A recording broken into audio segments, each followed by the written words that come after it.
So that's Unai Emery's take on the recent form of his Aston Villa side. Leanne Sanderson, former England women's striker, is on commentary duty for us ahead of this game. And one thing that strikes me with Aston Villa, I mentioned the fact that they started the season and they just could not score a goal. And yet now you look at them, it's a completely different side. I think they've had 12 different scorers across all competitions and from all different positions. So everyone now is contributing to this Villa team.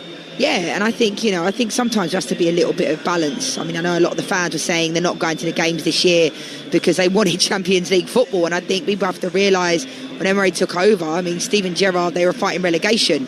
So I can't speak highly enough of the job that he's doing. I think we have to give credit to the managers, Natalie, when we can, because they're often the first point of call when the team is underperforming. Beginning of the season, went the first 6 games without getting a win. This competition, I think, kick-started the confidence in the league, and I think they're exceeding expectations now. It's been quite strange. You know, at the beginning of the year, they were underperforming. You know, now we fast forward a few months later, they're over-exceeding expectations. So he's done a fantastic job, and the fact they can make 8 changes to this lineup from the game against Arsenal at the weekend, which is a massive result of the weekend against Arsenal. Buendia, late goal, and the Villa part went absolutely crazy. Now the question is, in this competition, they lost against Go Ahead Eagles, you know, and I say that with all due respect. So away from home in Europe, it's a different kind of kettle of fish, different competition, but I do think they should get the job done tonight. You know, they're playing against a Basel team that are currently sitting in 25th within the competition. So, you know, they should get the job done, but it's European nights, and as we know, sometimes, you know, look at Strasbourg against Crystal Palace.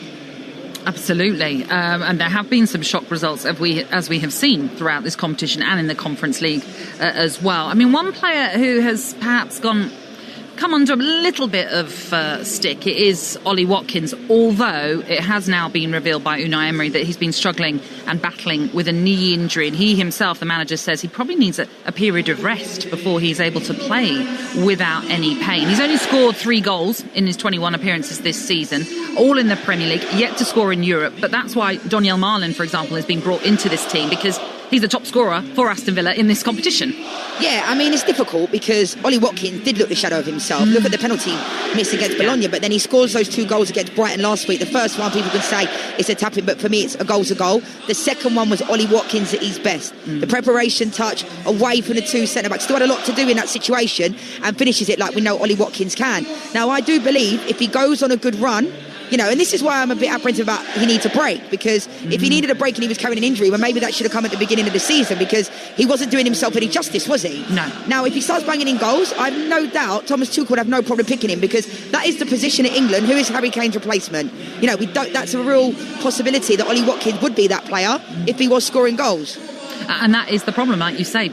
For someone like Ollie Watkins, who has been to tournaments now with England, he will want to be on that plane. So he himself is probably saying, I don't need to rest, I need to keep playing, because he needs to score goals. He needs to catch that eye of Tuchel. Yeah, he does, but at the same time, if he is carrying a knock, which they're alluding to, then he wasn't doing himself any justice. I understand it's quite admirable, he still wants to be out there, but then there was all that speculation, wasn't there, when he was on the bench, that he'd been dropped. And if you're Ollie Watkins and if you're the manager, then why don't come out then and say, oh, you know, he's carrying a knock? Because he didn't look like himself. And then I was then saying, you know, based upon him wanting a move away from Aston Villa. And he's a good guy. Like, you can see he loves football. You can see when he's in his interviews, he speaks really well. But to me, it just looked like the beginning of the season, he didn't really want to be there. And there was a number of players, like Martinez, he was in tears the end of last season, looking like he was going to leave. So I felt like the beginning of the year, there was a lot of players at the club that looked like they weren't really playing for the club. Now, different story. And one player who perhaps future looked like it would be elsewhere is Emi Buendia. He went out on loan last season to Bayer Leverkusen, but now he's back in the Villa team and looks reinvigorated once more. Yeah, he does. And I think since that move from Norwich, you know, he came with a massive pedigree, never really got going. But I think sometimes it takes players a little bit longer to settle in.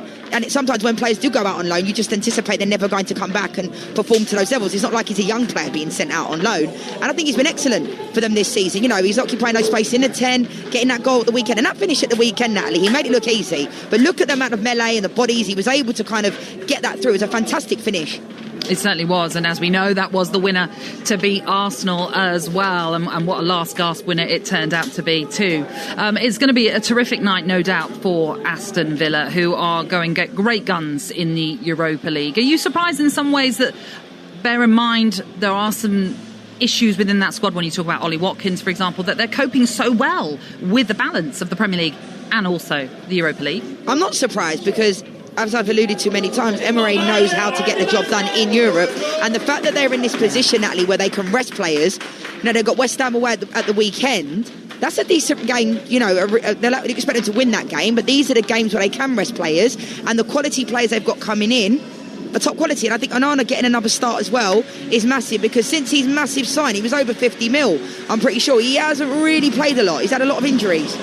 You are listening to the Europa League live on Talksport with Enterprise Rent a Car. Here for it, book now at enterprise.co.uk. Don't forget, we'll bring you updates on all the Europa League scores this evening, including Celtic against Roma, while Crystal Palace's trip to Shelbourne in the Conference League is live right now on Talksport 2. Download our app and swipe between the stations so you don't miss a thing.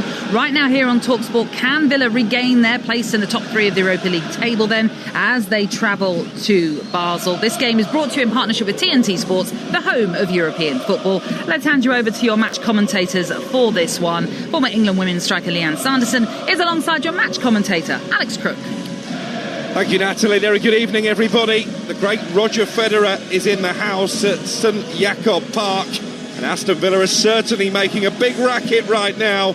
Saturday's 2-1 win over leaders Arsenal took Unai Emery's men to within 3 points of the Premier League summit.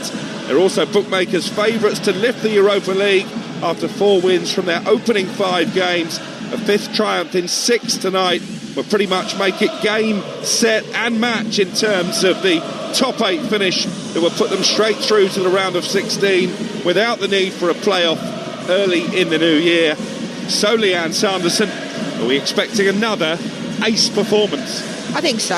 And as I've said many times, with Natalie, that this competition I think has really kick-started them in the Premier League, and they've just been on this unbelievable run. You mentioned it before, 16 wins in 18 is unbelievable.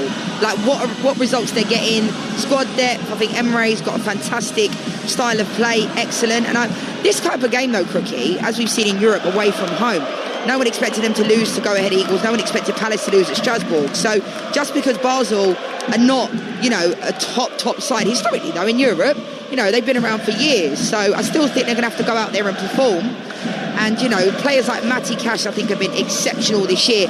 Even when Villa weren't performing to the levels we know they can, he was still performing. And it's a mark of that squad depth that Leanne has alluded to, that Unai Emery can make 8 changes tonight from the victory over Arsenal. And it still looks pretty solid. Aston Villa lineup, Cash, Ezri Konsa and Amadou Onana are the only players that remain who started that weekend game. That means Marco Bizot comes in goal. Emi Martinez not part of the squad.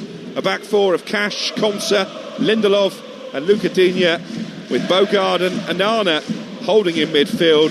Gussond, Buendia, Jadon Sancho getting a rare start in behind Donjon Marlon, Villa's top scorer, leading the line in attack. As for Basel, just the one change from their last Europa League outing. Xherdan Shaqiri, the former Liverpool and Stoke man, regains his place in the starting 11. So the hosts will go with Hitz in goal.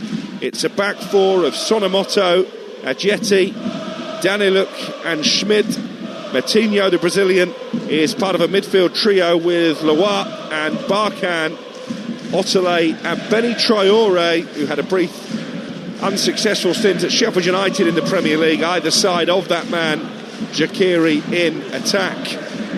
The 2 captains, Ezri Konsa and Xherdan Shaqiri, just exchanging pennants pre-match as the coin toss takes place. Aston Villa looking to strengthen their grip on the top 8 against a Basel side at the moment who are struggling even for a playoff place. And even with all those changes, Leanne, if Aston Villa go about their job professionally with the confidence this impressive run of form surely has given them, it should be a pretty straightforward evening, should it not? It should be, but then you look at this Basel side, they're in 26th, they're in one place ahead of Go Ahead Eagles, and Go Ahead Eagles beat Aston Villa. But it is football, Crookie, and anything is possible. But I do think with the run of form that Aston Villa are in at the moment, this will be a pretty big shock if they were to lose this game.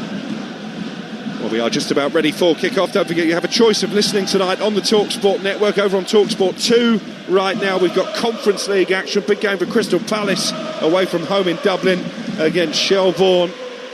Already Nottingham Forest have won by 2-1 in Utrecht to enhance their chances of progression in the Europa League. And on a ground where Unai Emery lifted the trophy back in 2016 in charge of Seville against Jurgen Klopp's Liverpool. It is Aston Villa, all in white, who get us underway this evening. They are shooting from left to right in the first half. And you would expect the Premier League side to dictate the tempo of the game as Ezri Konsa tries to play Matt Cash down the right-hand side. It was a loose pass, though, picked up by Otale, the Nigerian for Basel, and then Shaqiri tries to bring it down wearing the captain's armband. An opportunity for Tsunemoto to come raiding down the Basel right-hand side. This all started with Ezri Konsa being a bit complacent in possession, and Basel have strung a few nice passes together. Here is Otale again, coming in from the left wing on his right foot. It's going to be won back by Amadou Onana at the heart of the Aston Villa midfield, and he gets the opportunity to release Jadon Sancho. Just 7 sub-appearances in the Premier League, but he's carrying the fight here for Villa up against no fewer than 3 Basel players. He goes to ground under a challenge from Tsunemoto, the Japanese fullback, but the referee content it was a fair tackle. And here come Basel now over the halfway line, 0-0 with just over a minute gone on Talksport. This busy night of European action, the end of a busy week of European action, some dramatic storylines in the Champions League. What can Aston Villa serve up this evening, having won 13 of their last 15 matches? 10 of those victories have been by 2 or more goals. It's all a far cry from when some Aston Villa fans, I'll emphasise the word some, were questioning their manager after a poor start to the season. I know, and that's why I was saying, pre-game, you have to give a lot of credit to Emery, because they are the first point of contact call when the team is underperforming. And I think what I love about him, he's honest. He always kind of, in his interviews, I think at times when he went to Arsenal, there was a lot of disrespect that was given to Emery, and I've spoken about that a lot. But I think for this Aston Villa side, it's important to remember where they've come from. And I think a lot of fans were saying this year, they weren't going to the games because they weren't in the Champions League, which I think is an absolute... I understand ticket prices might also play a factor, but I've heard a lot say, they're not going because they wanted to be in the Champions League. I mean, that is exceeding expectations for sure. And I like Aston Villa. I like watching them. I think, their style of play, everything about them. And now they've got that squad depth, I think that can really, really help. Big night for Jadon Sancho. There was a good run there that he had. I don't think that was a foul. I think the ref did well. But I do think, it's about time Jadon Sancho let his football do the talking. It's been a difficult spell, hasn't it, for Jadon Sancho? Amongst the scorers in the Conference League final for Chelsea last season. Couldn't agree a pay deal to make that loan move from Manchester United permanent. Ends up back on loan at Aston Villa and unable really to cement himself in Unai Emery's first choice 11, of which this is certainly not tonight. Free kick won there by Evan Gusson, who goes down under a challenge. Unai Emery, with his white shirt and black tie, is already out on the edge of his technical area. Matty Cash plays the ball forward, fizzed up towards Buendia, and then Gusson tries to bring it down on the near touchline and wins his team a throw. Basel quarter-finalists 6 years ago in the Europa League. They have won each of their last 7 home games in the competition, so that should give their supporters confidence of pulling off what would be one of the upsets of this round of matches. This is a lovely ball out to the Villa left-hand side, plucked from the air by Luca Digne, who looks for Marlon with a cross. It's swept clear by Ajeti, the Ghanaian centre-back for Basel. 4 minutes gone, 0-0 on Talksport. Sancho looking to link up with Luca Digne down that left-hand side again. Seems to be the part of the pitch that Villa are targeting at the moment. Here's Lamar Bogard, just lets the ball run under his start, and Matty Cash unable to retrieve possession, so Conte has to come across and draws the foul. Quite clever play that from Otale. It's going to be a Villa free kick 15 yards inside their own half. It was interesting because I was just about to give Bogard a massive compliment because he switched the point of attack fantastically well out to Matty Cash down the left-hand side. Wasn't the greatest of balls into the box, but I think, we've seen in these first 4 or 5 minutes of this first half, Basel fancy themselves, they're on the front foot. Villa just need to settle the game down just a little bit, especially when you're away from home. These atmospheres are so hostile, and Villa, we know, have the quality. A couple of early goals in this Europa League. It's Lyon 1, Go Ahead Eagles 0. Go Ahead Eagles, the only team that have managed to take any points off Villa so far with that surprise 2-1 victory. And Bran behind at home to Fenerbahce by the same scoreline. Still Celtic 0, Roma 0. Big game for Wilfried Nancy after defeat against Hearts in his first match in charge at the weekend. 0-0 still between Shelbourne and Crystal Palace in the Conference League over on Talksport 2. Goalless here in Switzerland as well. With the home fans making plenty of noise on a surprisingly mild evening actually for this time of year. 6 minutes gone. Aston Villa very confident in possession. Matty Cash up to Donyell Marlon. Can't quite hold it up. The Dutchman who's been in red hot form during this recent run of results, Marlon. 7 goals in his last 12 outings in all competitions after only 3 in his first 27 in a Villa shirt. Here's Digne into the penalty area trying to cut it back for Buendia, but Basel get it clear and then give away a cheap corner actually. Sonomoto passing it back towards his own box and it trickles behind for the first corner of the evening. Yeah, that was a really poor giveaway from Sonomoto in that right back position. Had no reason to negatively play it out for a corner. He was completely unopposed. And to pick up what you said there about Marlon, Crookie, I agree with you. You know, he's an honest centre forward, 2 in the last game against young boys, and he works hard. You know, and that's what you can ask for. He runs the channels. Yeah, it's been difficult for him as well, isn't it? He was left out of the Champions League squad soon after his arrival from Borussia Dortmund halfway through last season. As Sancho plays the corner towards Buendia, might have a Matty Cash on the edge of the area, right-footed shot, Lowell on the ground, hits the first Basel defender, and then Shaqiri feels he was pushed to the back there. The referee says play on again. He looks determined to allow the game to flow. Not brilliant technique from Matty Cash. Certainly didn't strike the ball as well as he did to score that opening goal against Arsenal on Saturday. I don't think that was meant for him. It seemed like it was meant for Buendia, because Buendia went to the top of the 18-yard box and it wasn't like he dummied it to Matty Cash. I think the purposeful ball from Sancho was to Buendia. But Matty Cash has scored quite a few goals this year and he's come up real good in big moments like at the weekend.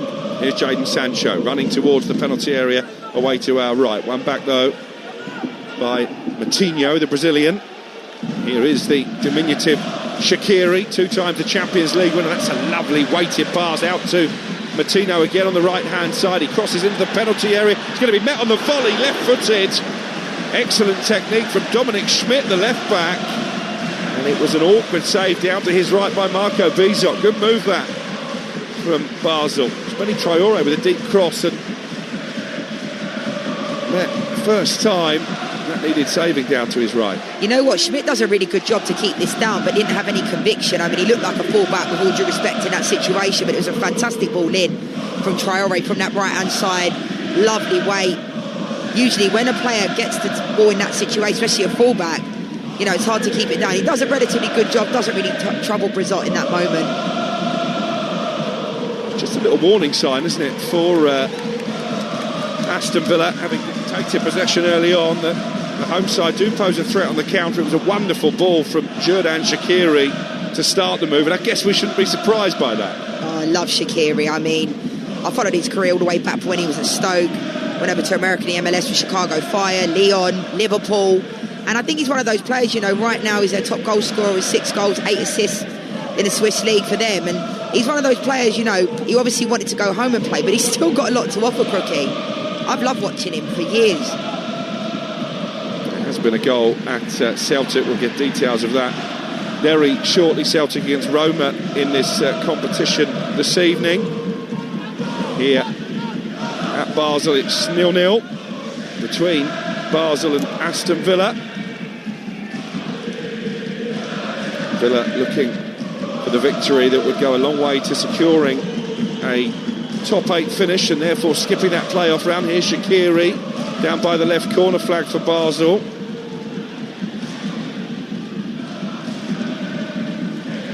And the ball is floated out to the opposite right wing and collected by the fullback Thiago Sonomoto.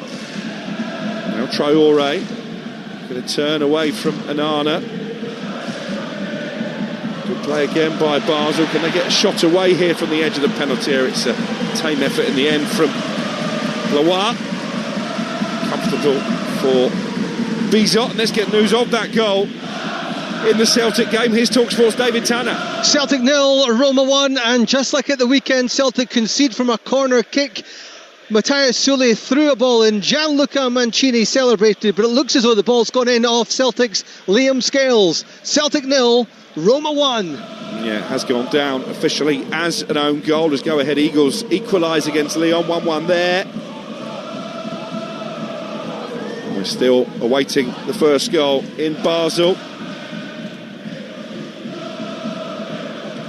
Aston Villa have won 8 European games in 2025. That's the most in their history in a single year. And they're coming forward down the left here with a cross from Sancho, clear behind by Danny Luc. It will be another Aston Villa corner. A lot of their players coming on that left-hand side, isn't it? Lovely overlap from Dino. Plays this ball inside, a reverse little pass from Sancho, and they're getting a lot of joy. Marlon makes a really good run to the front post and almost gets on the end of it. Unai Emery very animated. This corner is about to be taken. Jadon Sancho walked away from it, so Matty Cash is going to take the responsibility here, having had the shot from the last corner. Uche, by the way, has put Palace in front over on Talksport 2. They lead in Dublin against Shelbourne by 1-0. The referee is just going to halt the delivery here because Onana has gone down off the ball. Referee Comte to the Aston Villa captain, giving the referee his 2-penneth. And belatedly, Matty Cash can deliver. Puts his right arm in the air, the Polish international, wearing orange footwear tonight. This is going to be a right-footed delivery from the left-hand side. And punched away by the goalkeeper under a bit of pressure, but they've not got it clear yet. Onana with a shot. In fact, it's Gusson, and Aston Villa take the lead. Evan Gusson with only his second goal for the club. It came after some poor Basel defending. Matty Cash's corner was an awkward one with so many Villa bodies. The goalkeeper punched it clear, and then there was a defender who took a swing and missed. And Gusson managing to steer the ball into the bottom left-hand corner. It was Shaqiri who actually put his clearance against his own teammate. The ball falls kindly for Gusson, and he finds the corner.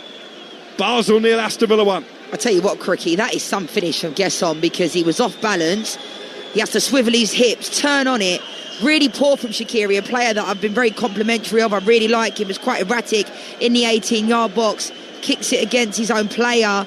But Gusson does really well because he's on the ground, to make a good contact. Wasn't the greatest of balls into the box off the set piece, but it's a fantastic finish from Gusson. And he's a player that, we talk about manager not having Harvey Elliott. Gusson is a player that, come rain or shine, he is in the starting 11. He's come under a lot of criticism this year, and I think at times rightfully so. I don't think he's been anywhere near the levels, but Emery sees something in him, and if we can see the levels like that type of finish, then I'll understand why he's in the team. And this winning run, this relentless run that Aston Villa are on, shows no sign of coming to an end. A shake of the head from Roger Federer, Basel's biggest fan, as Unai Emery's men hit the front early in Switzerland. They lead by 1-0, and that will do Gusson's confidence the world of good as well.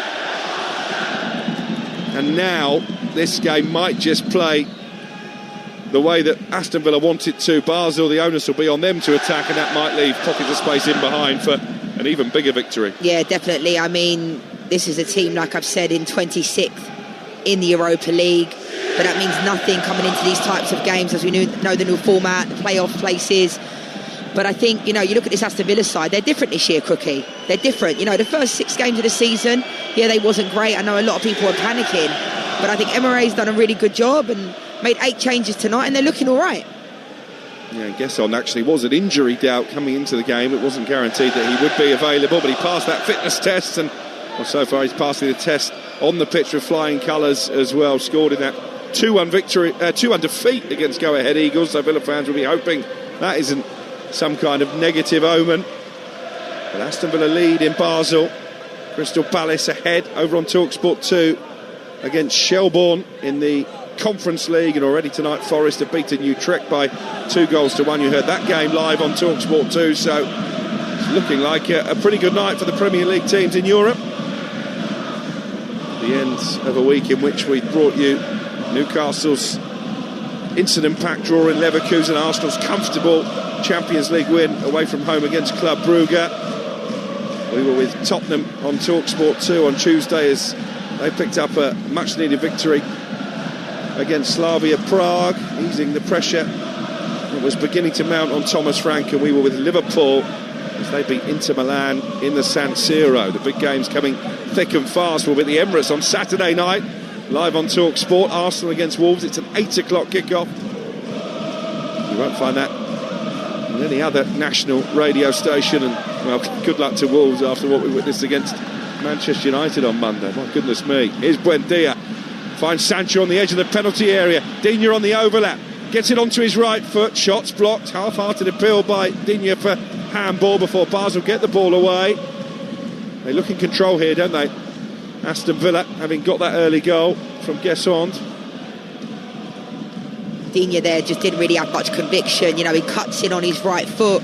Really good play from Jadon Sancho on the edge of the 18-yard box to find Digne. But by the time he came in, his touch took him into a number of bodies. But Villa have started this game really well. 15 minutes in, I think they've been in control. But as we've seen, I think from my time of doing the Europa League this year, especially Aston Villa, I've done every single one of their games bar one. What I've seen, the teams that are the underdogs, Crookie, come into the second half a different team. They seem to be more on the front foot. They seem to have a little bit more belief. Here's Guessond, want to get back on the halfway line, the goal scorer for Villa. Buendia able to skip away from the challenge of Matinho. Guessond again. The long flowing hair. Buendia with the nonchalant first time pass into Amar Bogard. Matty Cash arrows the pass back to Buendia, holds off the challenge from Loire, but unable to squeeze his pass through for Guessond. Is out of play for a throw in for Basel. It may have struck the arm. Watching a replay of the effort from Luca Digne. It was off the arm of Jonas Adjeti, but it was down by his side. It certainly wasn't in an unnatural position. As we see the first yellow card of the evening, it's a late challenge by Matty Cash on Otterley, just caught him on the Achilles. Pretty easy decision for the referee to book Matty Cash, making his 200th Aston Villa appearance this evening. Yeah, not really a necessary booking for Matty Cash to pick up in that moment, especially 17 minutes into the game. A fullback being on a yellow card just bites a little bit too much there. And as for that penalty appeal, I don't think that's a penalty at all. I understand why they'd appeal for it. Why wouldn't they? But his arms were down by his side. Celta Vigo lead Bologna by a goal to nil. Brian Zaragoza has scored it. I'll update you on the as it stands table in just a moment. Safe to say it's looking very rosy as far as Aston Villa are concerned, and you can understand why a lot of people fancy them to go all the way. Unai Emery, 4 times a winner, 3 times with Sevilla, once with Villarreal when they beat Manchester United in the final, a runner-up with Arsenal in that drubbing by Chelsea as well. And as it stands, Aston Villa joint top with Lyon and Midtjylland on 15 points from their 6 matches played. Crucially, 3 points clear of Freiburg, currently in 9th place.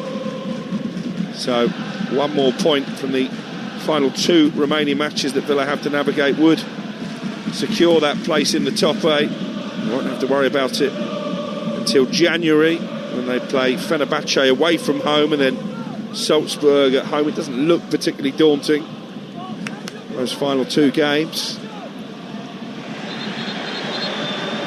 He's going to stop play for a foul here by Emi Buendia on Benny Traore, the Ivorian. And a brief spell at Sheffield United without scoring a goal in 9 Premier League appearances. We've seen already what he's capable of tonight with that cross leading to Basel's only real chance. The side-footed effort from Dominic Schmidt on the volley, comfortably saved by Marco Bizot, the standing Villa goalkeeper. Looking to play it forward to Otterley there. Bizot comes out to the edge of the D, outside the area, heads clear, but the offside flag quickly went up anyway. Yeah, I think Basel have been quite poor, to be honest. You look at possession, Aston Villa 72% to 28, and I say that based upon because sometimes stats can be misleading, but I think for Basel to really score in this game, I'm trying to understand the thought process. You know, Shaqiri, we know, can score goals for fun, but he's often up front on his own in that 9 role, which usually I'd like to see playing in the 10, someone else playing off of him. So I think for a lot of these teams, like I've said, that those underdogs, they seem to want to keep in the game, stay in the game till they get to half time, and then maybe. But then sometimes there's a tendency for these games to be over by then, because if Villa create more chances, I think there could be 2 or 3-0 up at half time. Well, they've won 2, lost 3 of their 5 Europa League games so far this season. Basel's 3rd in the Swiss League. Heading into this round of fixtures. There is Otele, though, down the left-hand side, cuts in on his right foot, tries a low shot from the edge of the area. Well, it's a pretty crowded box, but again, routine enough for Marco Bizot, who's not really been tested in the opening 21 minutes. Villa leading by 1-0 on Talksport in the company of Alex Crook and Leanne Sanderson. A reminder, this game brought to you in partnership with TNT Sports, your home of European football. I think Bizot's been pretty solid, Crookie, in this competition. At times it looked like he was going to be the Europa League goalkeeper. Yeah, we know Martinez ended up getting injured, had back spasms in a couple of games ago in the Premier League, but I think then we've seen Emi Martinez start the last 2 in the Europa League. So, but I think Bizot's been a solid replacement. He's pulled off some worldy of saves in this competition. Yeah, there was that famous game, wasn't there, against Crystal Palace, when it looked like Emi Martinez might be on his way maybe to Manchester United on the final day of the transfer window, and Unai Emery was asked about Martinez's absence and just kept repeating Marco Bizot's name. And with Martinez still there as number 1, you sense his chances certainly in the Premier League will be limited, so he'll be thankful for Aston Villa going deep in this competition potentially. They've got 2 youngsters on the bench tonight, 2 young goalkeepers, 18-year-old George Hemmings and 21-year-old James Wright. So 2 goalkeepers on the bench, but no Harvey Elliott. And that's why I think, like, whenever do you know, Cookie, they bring 2 goalkeepers in a matchday squad on the bench. It's not a thing that happens. So I hope the Harvey Elliott situation can get resolved, because it doesn't make any sense to me at all, regardless of how many games he needs to play in order to get the, you know, the sign-in on whose signing he was. He's a top player, still young, and how he can't be making the matchday squad is beyond me. I know football's a matter of opinions, but I think everybody would be asking the question, why is he not in the squad? Emery can pick whoever he wants in the 11, Crookie, but it's a weird one. Yeah, certainly a very odd situation. Looked a good signing at the time. Here's Luca Digne for Aston Villa, linking up with Sancho again on that left-hand side. Sancho able to turn away from his marker. And in the end, it was cleared by Ajeti out for a Villa throw. That throw in to be taken by Luca Digne over on the far side of the field as we look. Digne, one of the 8 players called up tonight who didn't start against Arsenal in the Premier League at the weekend. Villa at home to West Ham United on Sunday. It's a busy Sunday actually. We're going to be live at Brentford Leeds, myself and Sam Matterface, for goals as they go in on game day on Talksport. Crystal Palace up against Manchester City looks really appetising contest. I know Perry Groves will be there for that one, keeping you all updated. Here's Matty Cash for Villa, midway inside the Basel half. Still the visitors from the Premier League dictating the tempo of the game as Buendia tries to come forward. Marlon lays it off. Might be an opportunity for Gesson, the goal scorer, to get the cross into the penalty area. Went for the low route, it's cleared, and Gesson can get a shove at the back there from Otele's. Ball goes out for a throw. Well, the assistant referee had a good view of it and decides there was no infringement. Just wonder if Onana jumping with the goalkeeper hits, as we watch a replay of the goal, meant that he couldn't get as much purchase from the punch as he wanted. It's unfortunate Shaqiri looks to clear it, hits his own man, but he did punch it back into a dangerous area, didn't he? He Marvin did, but hits. I don't blame the goalkeeper in that situation, to be honest. He got something on it. It was far enough away from the goal for me. I think Shaqiri has to do better there in that situation. You know, he's usually a composed player. I know he's in an unfamiliar territory, being in around the 18-yard box in the defensive area, but I think, you know, I think the keeper did the best he could in that moment. I mean, how tall is Onana? He's absolutely like a giant, isn't he, in that moment? A real threat on set pieces. Well, I've got a few of those, haven't they? Because Gesson has plenty of aerial ability as well, and he's trying to run into the penalty area here. Collides with Dominic Schmidt, the left full-back, and it's going to be a free kick for Basel. Clearly had both arms in the back of Schmidt there. Aston Villa's goal scorer.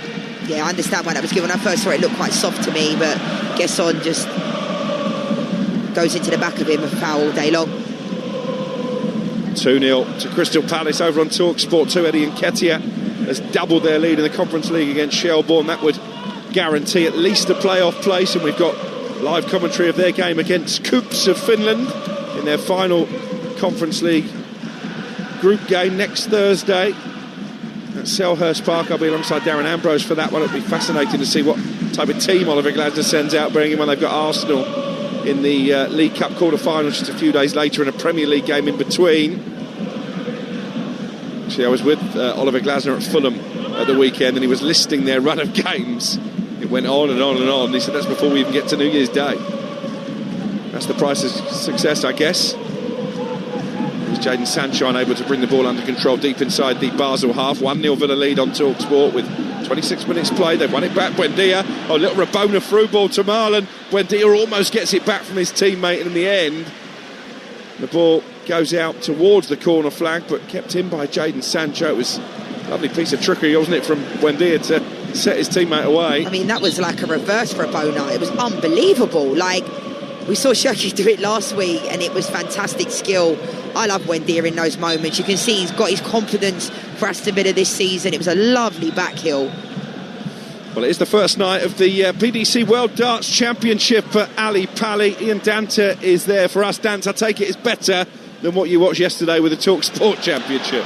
Absolutely no comparison. We've already got a shock here as well, Alex, on opening night. Arno Merck from Germany, one of 28 players making his first appearance here, has knocked out the vastly experienced Kim Huybrechts from Belgium by 3-1. He could face former world champion Peter Wright in round 2. Very convincing from the German on the stage for the first time. Michael Smith, the 2023 world champion, is currently 1-0 up against the Lancashire Rose Lisa Ashton in a race to 3. And Luke Littler's up next as well, Alex. He's taking on Darius Labanauskas in our third match of the night. It's all happening on the TalkSport app and the TalkSport Darts YouTube page. Here come Basel looking for an equaliser, a shot that stings the palms of Bizot and then fired in on the rebound. Leo Loire, midway inside the penalty area, lifts the roof off the St Jakob Park Stadium. Bizot looked to have averted the danger with the initial save to deny Andre Barkan, but the rebound thumped into the bottom corner by Loire, and Aston Villa's lead is wiped out. Basel 1, Aston Villa 1. What a finish this is from Loire. They've been knocking on the door a couple of times. Bizot's had to come out and head the ball away, coming off his line initially. Schmidt did really well on the overlap to put the ball in. They're going to take a look to see if Schmidt was potentially offside. It looks on to me, just on. And he takes the shot, Schmidt, from a really acute angle from his left-hand side. Bizot parries it out, and it's a lovely, lovely finish from Loire in that moment. I do think, we were talking about the goalkeeper down the other end moments ago, I think Bizot should do a little bit better in that situation because it had a lot of power on it, but he parries it out, and it's a lovely finish from Loire, right into that bottom left-hand corner. Well, VAR will be checking. It's one of those that is going to be the tightest of margins either way, but Loire raced off and slid on his knees down by the right corner flag in celebration. Unai Emery exasperated with his team's defending, but there is just a slight delay. I'm not as convinced as you were that Schmidt was the right side of the Villa defence. It's very tight. You're talking a toenail. I think he's on, but we'll have to see. Well, you heard someone there, I don't know if it was Unai Emery or one of his players shouting definitely offside. I mean, it certainly wasn't definitive. No, but I think we're in a modern day football where if a goal is given, everybody tends to think it's offside. Wow.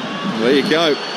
You were right, Cookie. I'll take it back then. But to me, from seeing it and seeing it again, I think this is very, very tight. Well, no goal is the decision. Didn't take very long for the VAR to make that call.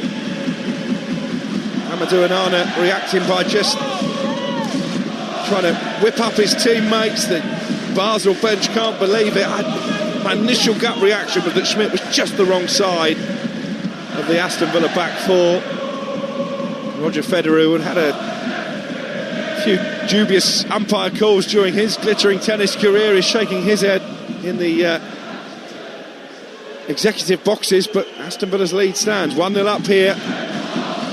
We haven't yet seen a replay, but was such a tight call. And a let-off for Unai Emery's men, and maybe a wake-up call, because as you say, Basel were just beginning to feel their way back into the match, as we were talking to Ian Dante. I mean, I know there's been a lot of suspect VARs this season, which still, divides opinion. And I agree with you, Crookie. I think when I first saw it, it looked on, but clearly it must have been off because VAR have checked it. But it's so tight. We're talking millimetres, I'm thinking. You're listening to Basel against Aston Villa in the Europa League, live on Talksport with Enterprise Rent-A-Car, whatever it is. They're here for it. 15 minutes the first half to play. Villa a goal to the good. Basel have not conceded more than one in any of their last 7 matches at home. I mentioned that strong home European record that they are protecting coming into this one as well. As Van Gesson, Aston Villa's goal scorer, is penalised for a foul, and there's the replay. The left boot is just the wrong side of Ezri Konsa. Yeah, it was offside in the end, but it's still tight. I mean, it's so tight, isn't it? But that's the technology working well. Whether you agree with the offside rule or not, and I know there are ex-players who believe that there should be daylight. We'll come back to that, because here's Gesson down the right-hand side for Villa. Oh, it's a terrible cross. Absolutely shanks it out, and it's not even gone for a corner. It's ended up going out for a throw-in on the opposite side of the pitch. But with the current rules, he was offside enough for it to be ruled out. Absolutely, but I think we're getting to a point where it's like if someone's foot's bigger than the other, then it's going to be offside. Do you know what I mean?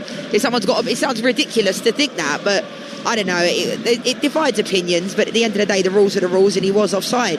But it is very tight. So just a reminder of what's going on elsewhere tonight, with Villa leading by 1-0 here. Crystal Palace 2 up on Shelbourne in the Conference League on Talksport 2. And Celtic a goal down at home to Roma. We'll get more from David Tanner shortly. We've got a VAR check here for a potential red card. The check is over. I have to admit, Leanne, I've not got a clue what they were looking at there. Have you? No, not at all. At all. Maybe we'll see a replay in a moment, but either way, players continued, and the ball is back with Marco Bizot, the Villa goalkeeper, 34 years young, all in yellow, away to our left-hand side. And he just plays it short to the edge of the penalty area, and Ezri Konsa. Konsa, one of those who was expected to be given a rest tonight, but one of the three who kept his place, as Shaqiri wins it back well for Basel, and was clipped from behind by Konsa, the Villa captain. I think he was frustrated with Bogard for giving the ball away in the first place, and maybe took that frustration out on Shaqiri. It was so pedestrian though. I think Villa played into Basel's hands there for sure. Konsa was kind of stopping the ball, waiting, very pedestrian, and plays a real half-hearted ball into the midfield to Bogard. There wasn't much movement, and it's difficult because Basel are not pressing at all. They're sitting back in a 4-5-1 defensively in a mid-block, and it's down to Villa to try and shift their players. Now it's going to take someone, maybe a Jadon Sancho on that left-hand side, to beat somebody, to break the press. But right now it just seems like the sting's been taken out of the game just a little bit. Yeah, 11 minutes the first half to play. 1-0 to Aston Villa. Evan Gesson with the early goal. Basel thought they'd equalised through Leo Loire, but that goal ruled out for an offside call against Dominic Schmidt in the build-up. They've got a free kick here. Shaqiri is going to try and work into the penalty area. Good delivery as well. Oh, the goalkeeper's in no man's land, and it's been turned in for the equaliser by Danny Luke up from the back. Well, a great delivery from Shaqiri, but I'm not entirely sure where Marco Bizot was going, and it was a simple finish beyond the stranded keeper from the big Austrian centre-back. And this time, I don't think there'll be any escape for Aston Villa. 1-1. Yeah, it's been coming. They had a disallowed goal moments ago. I was very complimentary of Bizot this season when he's coming from Martinez, but I think he has to do better there. It was a lovely ball in from Shaqiri. Great weight of pass, great tempo. But I think Danny Luke puts it in the back of the net eventually. But it's poor marking as well from Aston Villa. Onana just kind of lets him go, but Bizot, as soon as he's come flying out, he has to come and clear the ball. He has to punch it like he did moments ago. And they also have to kind of, continue their runs into the box. They're looking as if to say, is this offside? And it's not. No chance. And it's a great finish from Danny Luke in that moment. But if he just stays on his line, Bizot, it's a much more difficult finish, isn't it, for the central defender? 100%. And like I said, if Bizot's going to come out there, he has to come and clear his line. He's come out, his arms are low down. It's a massive smile on Roger Federer's face. Well, maybe an unexpected bonus for the Basel superfan, the home side level, with 10 minutes the first half remaining. They have got a player down injured in Benny Traore, or Otele rather. He's just helped back to his feet. We still haven't really got clarification of what that potential red card VAR check was all about. Either way, 1-1 is the score, and I think Emi Buendia has picked up a yellow card for an off-the-ball challenge there as the game restarts.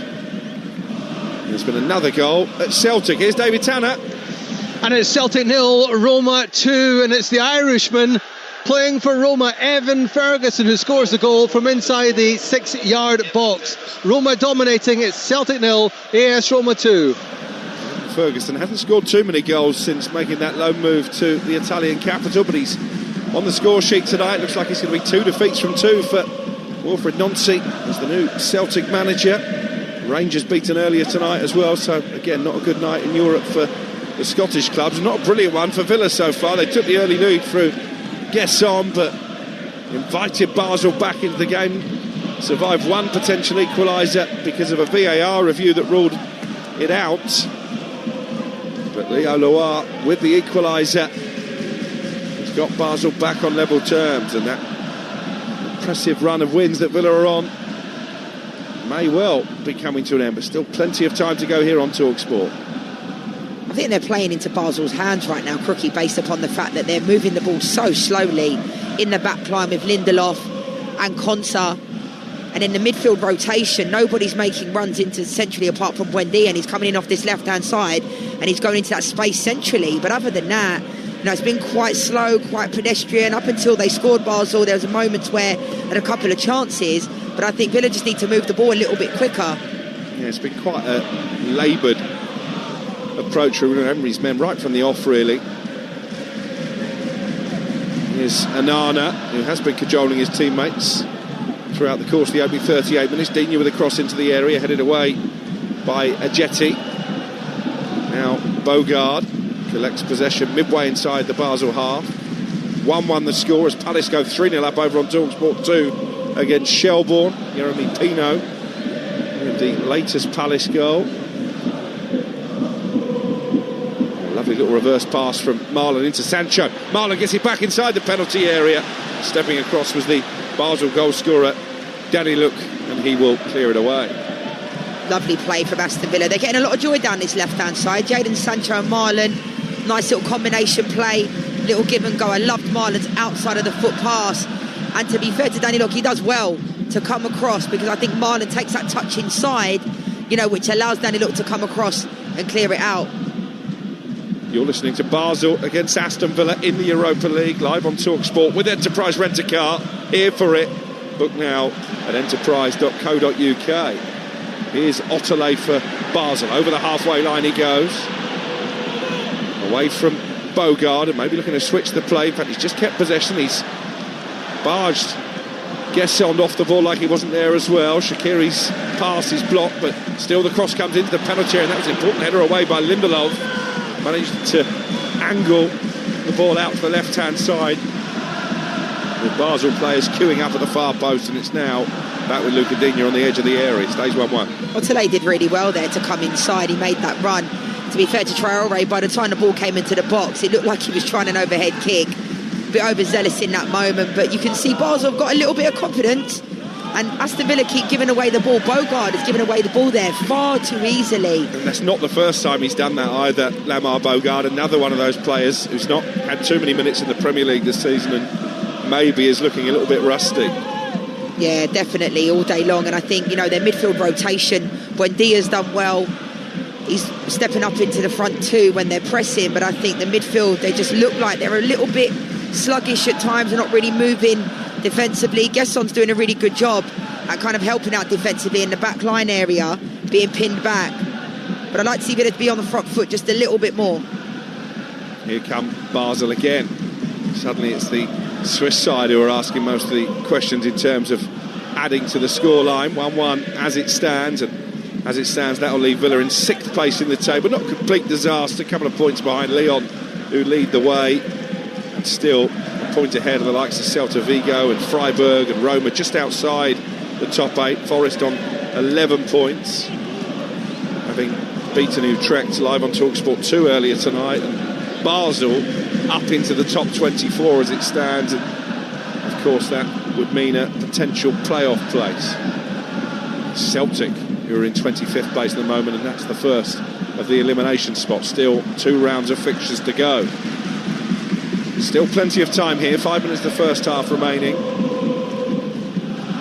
Villa at the moment unable to get a real foothold in the game. Basel dictating the tempo, working the ball neatly from one side to the other along their defensive back 4, and then the ball is clipped forward towards the area. Bizot's come a long way out again, and almost karate kicked it clear. Got there just ahead of Bartchan. Here's Shaqiri on the edge of the box. Oh, lovely little disguised pass. 1-on-1. Traoré denied by Bizot. And eventually the flag goes up. But what a wonderful ball it was from Xherdan Shaqiri to create the opportunity for Traoré, who was offside. That is what he can do, isn't it, Shaqiri? He's made the goal already. And he laid it on a plate there for Traoré. If he'd just been able to time his run. Good save from Bizot. Great stop from Bizot in that moment, because Bizot had no idea that Traoré was offside. And I think my only criticism of Aston Villa, I think they've been relatively decent in certain areas, but I think at this moment in time it's far too easy for them to get through the midfield. Basel, you know, that moment there, they have to delay that ball. Shaqiri's getting on the ball far too easy now. He's dropping into that number 10 spot, and he's able to kind of put his foot on top of the ball and pick a player out. I think Aston Villa need to press a little bit high. It's been a little bit complacent from them in this game. Matty Cash into Buendia. Here's Gesson. Villa looking for a flurry at the end of the first half. 1-1 the score on Talksport. Gesson runs himself into a bit of a cul-de-sac, but he's managed to keep possession. Needs to release it, I would suggest, to a teammate, and the end is crossed into the centre. Is going to be easily dealt with by the Basel back line. Chip towards halfway, where Victor Lindelof, the ex-Manchester United man, has time and space just to bring the ball down and slowly trudge forward into a more dangerous area. They've switched it out to Luca Digne now down the Villa left. But again, Basel well organised, everybody back behind the ball, everyone knowing their jobs. You can see why they've got such a good defensive record at home in the Europa League. Good ball in from Cash though to Gesson. When he flashes it right across the 6-yard box, nobody in white met it. Digne keeps it alive, crosses, and it's cleared as far as Onana. Now Matty Cash 5 yards outside the box. His little side foot pass is poked clear by Traoré, and Onana will start to build another Villa attack. That was a really good ball from Gesson, but neither Daniel Marlon or Jadon Sancho really showed much inclination to get on the end of it. Yeah, and I thought the ball equally for Matty Cash to be able to play the ball down the line. Cash again in towards Buendia, headed away. Villa piling on a little bit of late pressure at the end of this first half with the score at 1-1. I think their travelling fans may feel entitled to ask where this urgency has been for much of the opening 42 minutes, as the goal scorer for Basel, Leo Leroy, concedes a free kick for a foul on Onana right in the centre of the Basel half. And this is an opportunity now for these Aston Villa players. You know, they made 8 changes, as you mentioned, Cookie, to state their claim to play at the weekend. You know, there's mainstays in this team like Matty Cash. I think he's performing well, been consistent this year. But when I'm looking at a lot of these players, they look like they've not played much football. There's not much consistency. They're not moving the ball quick enough. Like, look at Jadon Sancho. He's been in this game nearly he's coming up to half time and hasn't really touched the ball. Buendia dinks the free kick into the penalty area, met at the far post by Onana, and he just tried to nod it down into the 6-yard box, but it was well held by Marvin Hitz, the veteran Basel goalkeeper. Yeah, Onana's such a threat in these moments. You can see what he was trying to do, just head it back across goal, but there wasn't much power on Buendia's set piece there for him to head it back across goal. A minute remaining plus added time in this first half. Basel 1, Aston Villa 1. Villa, who left it late to beat Arsenal in the Premier League at the weekend, looking to get their nose in front a bit earlier tonight. That's a poor pass from Buendia, though, immediately puts both hands on the top of his head as the goalkeeper hits, comes out and collects it for the home team. Their supporters in excellent voice following that equalising goal. Hits now will play it out to the edge of the area. And the man who made it 1-1, Flavius Daniluk. The thing is, when you make this many changes, it's pretty hard. I'm not making excuses for the players, but you know when you're kind of second string type of player, reserve player, you're coming in, but you still have an opportunity to stake your claim. And I don't think a lot of them are doing that, Cookie. Marlon's done well there. It was a high ball forward from Matty Cash that Marlon hung in the air for before nodding down to Gesson, but then he gave it away and has been penalised for a foul on Andre Bartchan. So a free kick for Basel. We move into 2 added minutes at the end of the first half. He's quite a combative character, isn't he, Evan Gesson? £26 million they paid for him to the French club Nantes. It's fair to say he's taken a little while to find his feet in the Premier League. Maybe Villa fans would argue he's not yet found his feet in the Premier League. Both his goals have come in this competition, including putting Villa in front tonight. Before that equaliser. Yeah, I agree with that. I mean, I'm not a massive fan. I think, you know, sometimes it does take a player a little while, but he's a mainstay for Emery, so he must have something, Crookie. I'm a big believer in when people see, you know, every single day, week in, week out, he must have something to offer. I personally don't see it. 40 seconds of stoppage time to play. Basel 1, Aston Villa 1. Crystal Palace 3 goals for good against Shelbourne in the Conference League over on Talksport. There has been another goal at Celtic. We'll get there during the half-time break because Basel on the attack here. Looping ball into the penalty area. Only cleared as far as Matinho, the Brazilian, on the edge of the area. Aston Villa hanging on in stoppage time, but then Buendia tries to play the ball up to Marlon. Didn't reach his intended target before Tsunemoto could get there for Basel. And there's just a few seconds for the home side to try and carve one last opportunity to take the lead before the break. But it's well defended by Matty Cash, pokes the ball out for a throw. I think the referee has decided that he's seen enough in this first half. As the players make their way back to the changing rooms, Aston Villa taking an early lead through Evan Gesson with only his second goal in club colours. It looked at that stage like it might be a pretty routine night for the visitors, but they conceded pretty soon afterwards. That goal ruled out by VAR, but no such luck for Villa when Leo Leroy fired in from midway inside the penalty area to make it 1-1 and raise the temperature inside the St Jakob Park Stadium. Aston Villa with 13 wins from their last 15 games, but work to do in the second half if that is to become 14 from 16. Some nervy moments as well for their standing goalkeeper Marco Biza. At half-time, it is Basel 1, Aston Villa 1. Alex, thank you very much. Let's get you to Celtic Park then, and another goal for David Tanner. And it's now Celtic 0, Roma 3. Evan Ferguson, the Irishman in Roma's ranks, gets his second goal of the game. And what a cracking finish it was as well. He absolutely battered the ball into the back of the net on the turn. Right on half-time on the 45 minutes. Straight from kick-off, Celtic have been given a penalty kick. And Arne Engels is about to take it. Roma took the lead through Liam Scales' own goal after 6 minutes, and then on 36 minutes Evan Ferguson got his first. But now Celtic have got a chance to pull one back from the penalty spot. It's Arne Engels, the Belgian international, the Celtic team, is going to take a short run up against Miles Spieler, the Serbian goalkeeper for Roma. Up he comes, and it's off the post and out for a goal kick. Well, if ever a moment summed up Celtic's night, that is it. Right on half time, it's Celtic 0, Roma 3, and Celtic miss a penalty.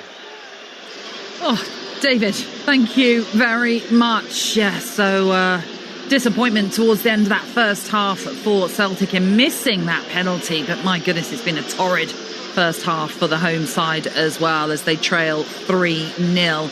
Let's take you back, though, to the St Jakob Park Stadium, where it is 1-1 between Basel and Aston Villa. Let's chat to Leanne Sanderson then, part of our commentary team for this one. What do you make of that Villa performance then in that first 45, Leanne? Yeah, it was interesting because they started the game well. Basel didn't really look like scoring.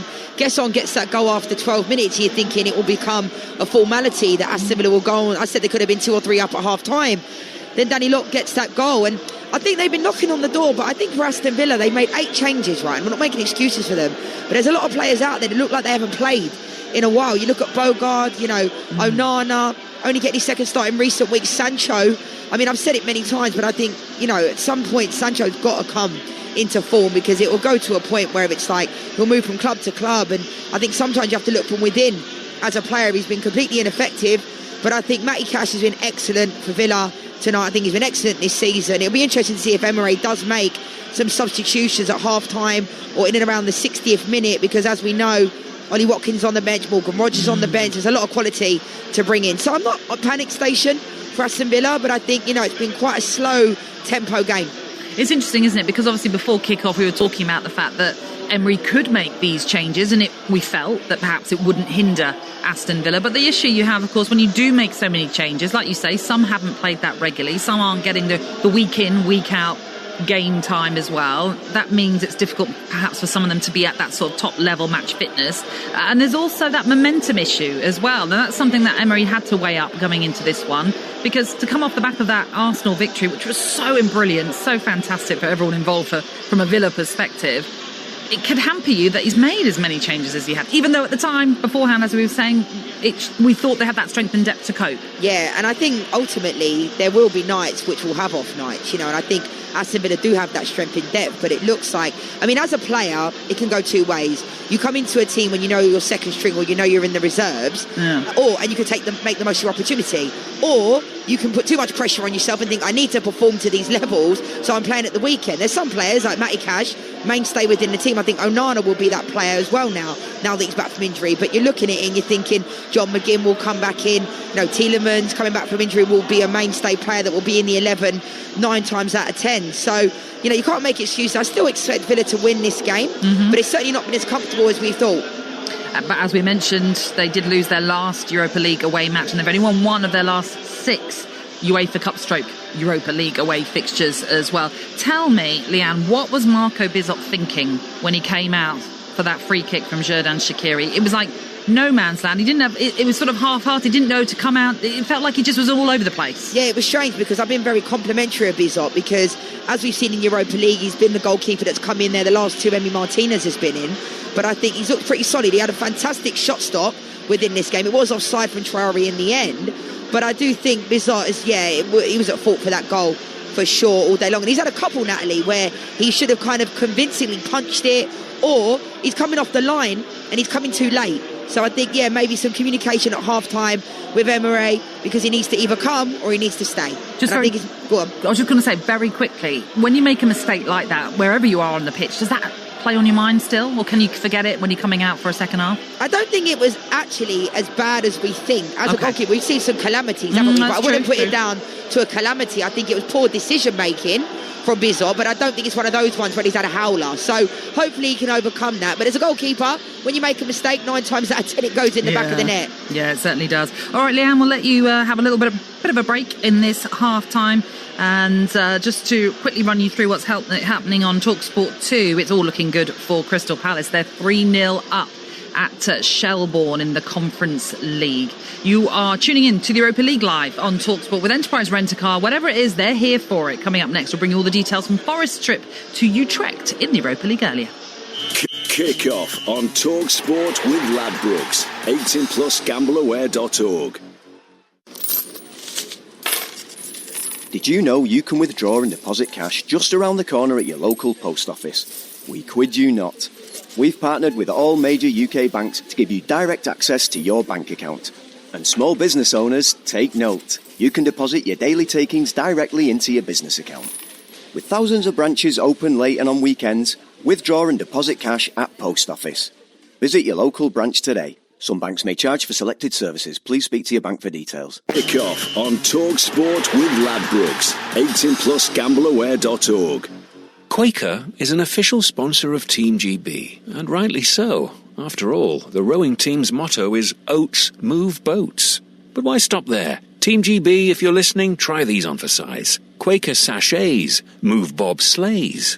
Ugly bowl forward roll. One for the gymnasts. The world's your stage when you eat some beige. Maybe just stick to Oats Move Boats.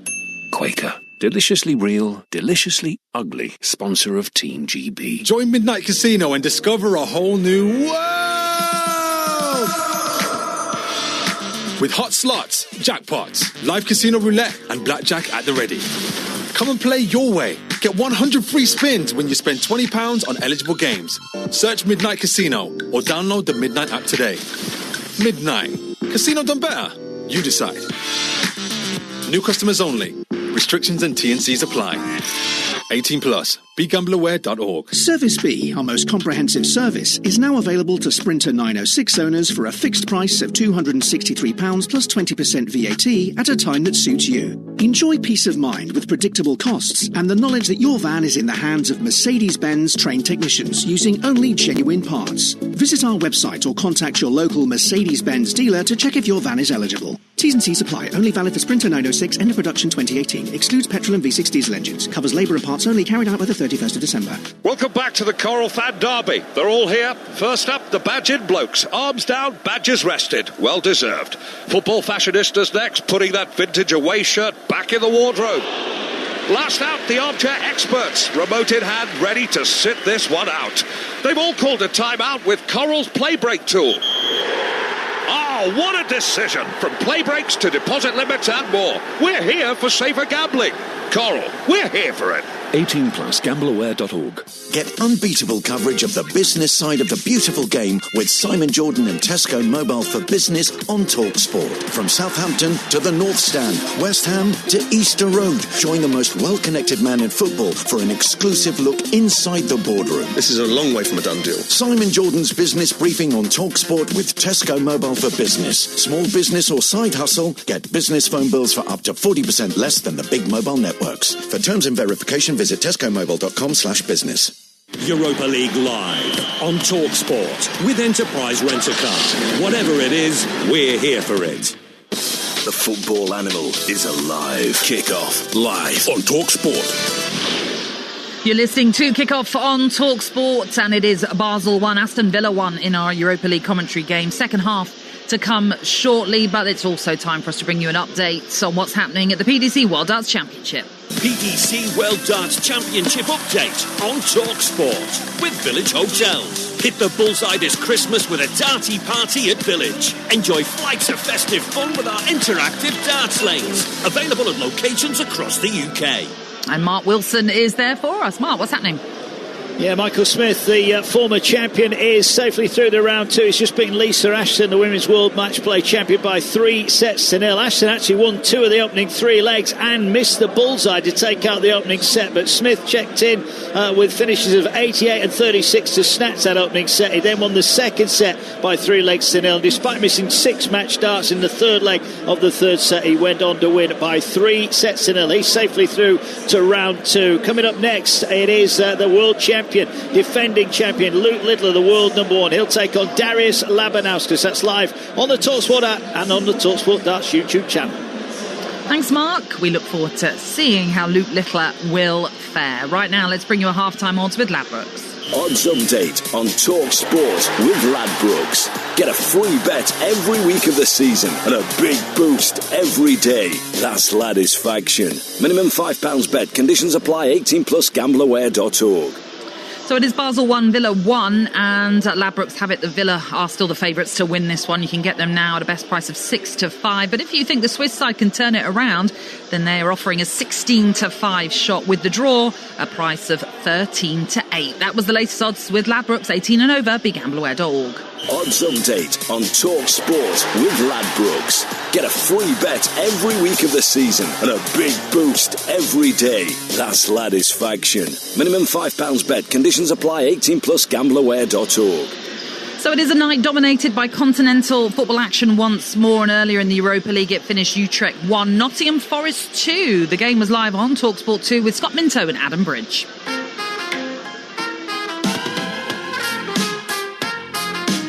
Odoi getting the ball across. Here's Hudson-Odoi. Clips it on. Zinchenko must score. Oh, how's he missed? How's he missed? Oh, what an opportunity. Coming across was Hudson-Odoi again. And the shot either comes off the goalkeeper's left hand or off the post. Calamuendo skips past 2. Skips past 3. Lucky ricochet. Brilliant finish. And Arno Calamuendo gives Forest the lead. And that is a very well-deserved goal from Nottingham Forest. Swung in right-footed, flicked on to the back, and then put against the post, at the back post by Calamuendo. That is incredible. Looking for some kind of flick, which they get at the back post, and it's in. And it's the former Swansea man, Mike van der Hoorn. And Forest have been undone by a set piece. How was this 1-1? Gibbs White, 25 yards out. Lovely clear ball. Hudson-Odoi pulls it back. Brilliant header. And the save. And then it's in from Jesus. Super sub again in this competition. It's Utrecht 1, Nottingham Forest 2. And yet another great substitution from Sean Dyche. The Forest prayers were answered by Jesus in the end. And Sean Dyche collects another win as they've beaten Utrecht here by 2-1.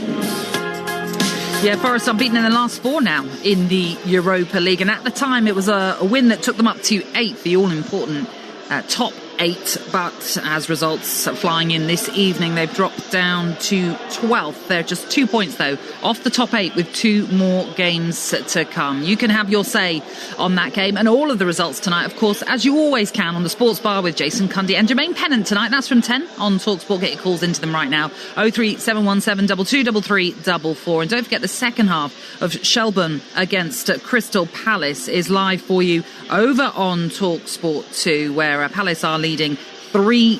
Download the app and swipe across to listen into that one. And then don't forget the TalkSport Daily Podcast is also available on all podcast platforms, as well as the TalkSport app now. So that covers you for everything.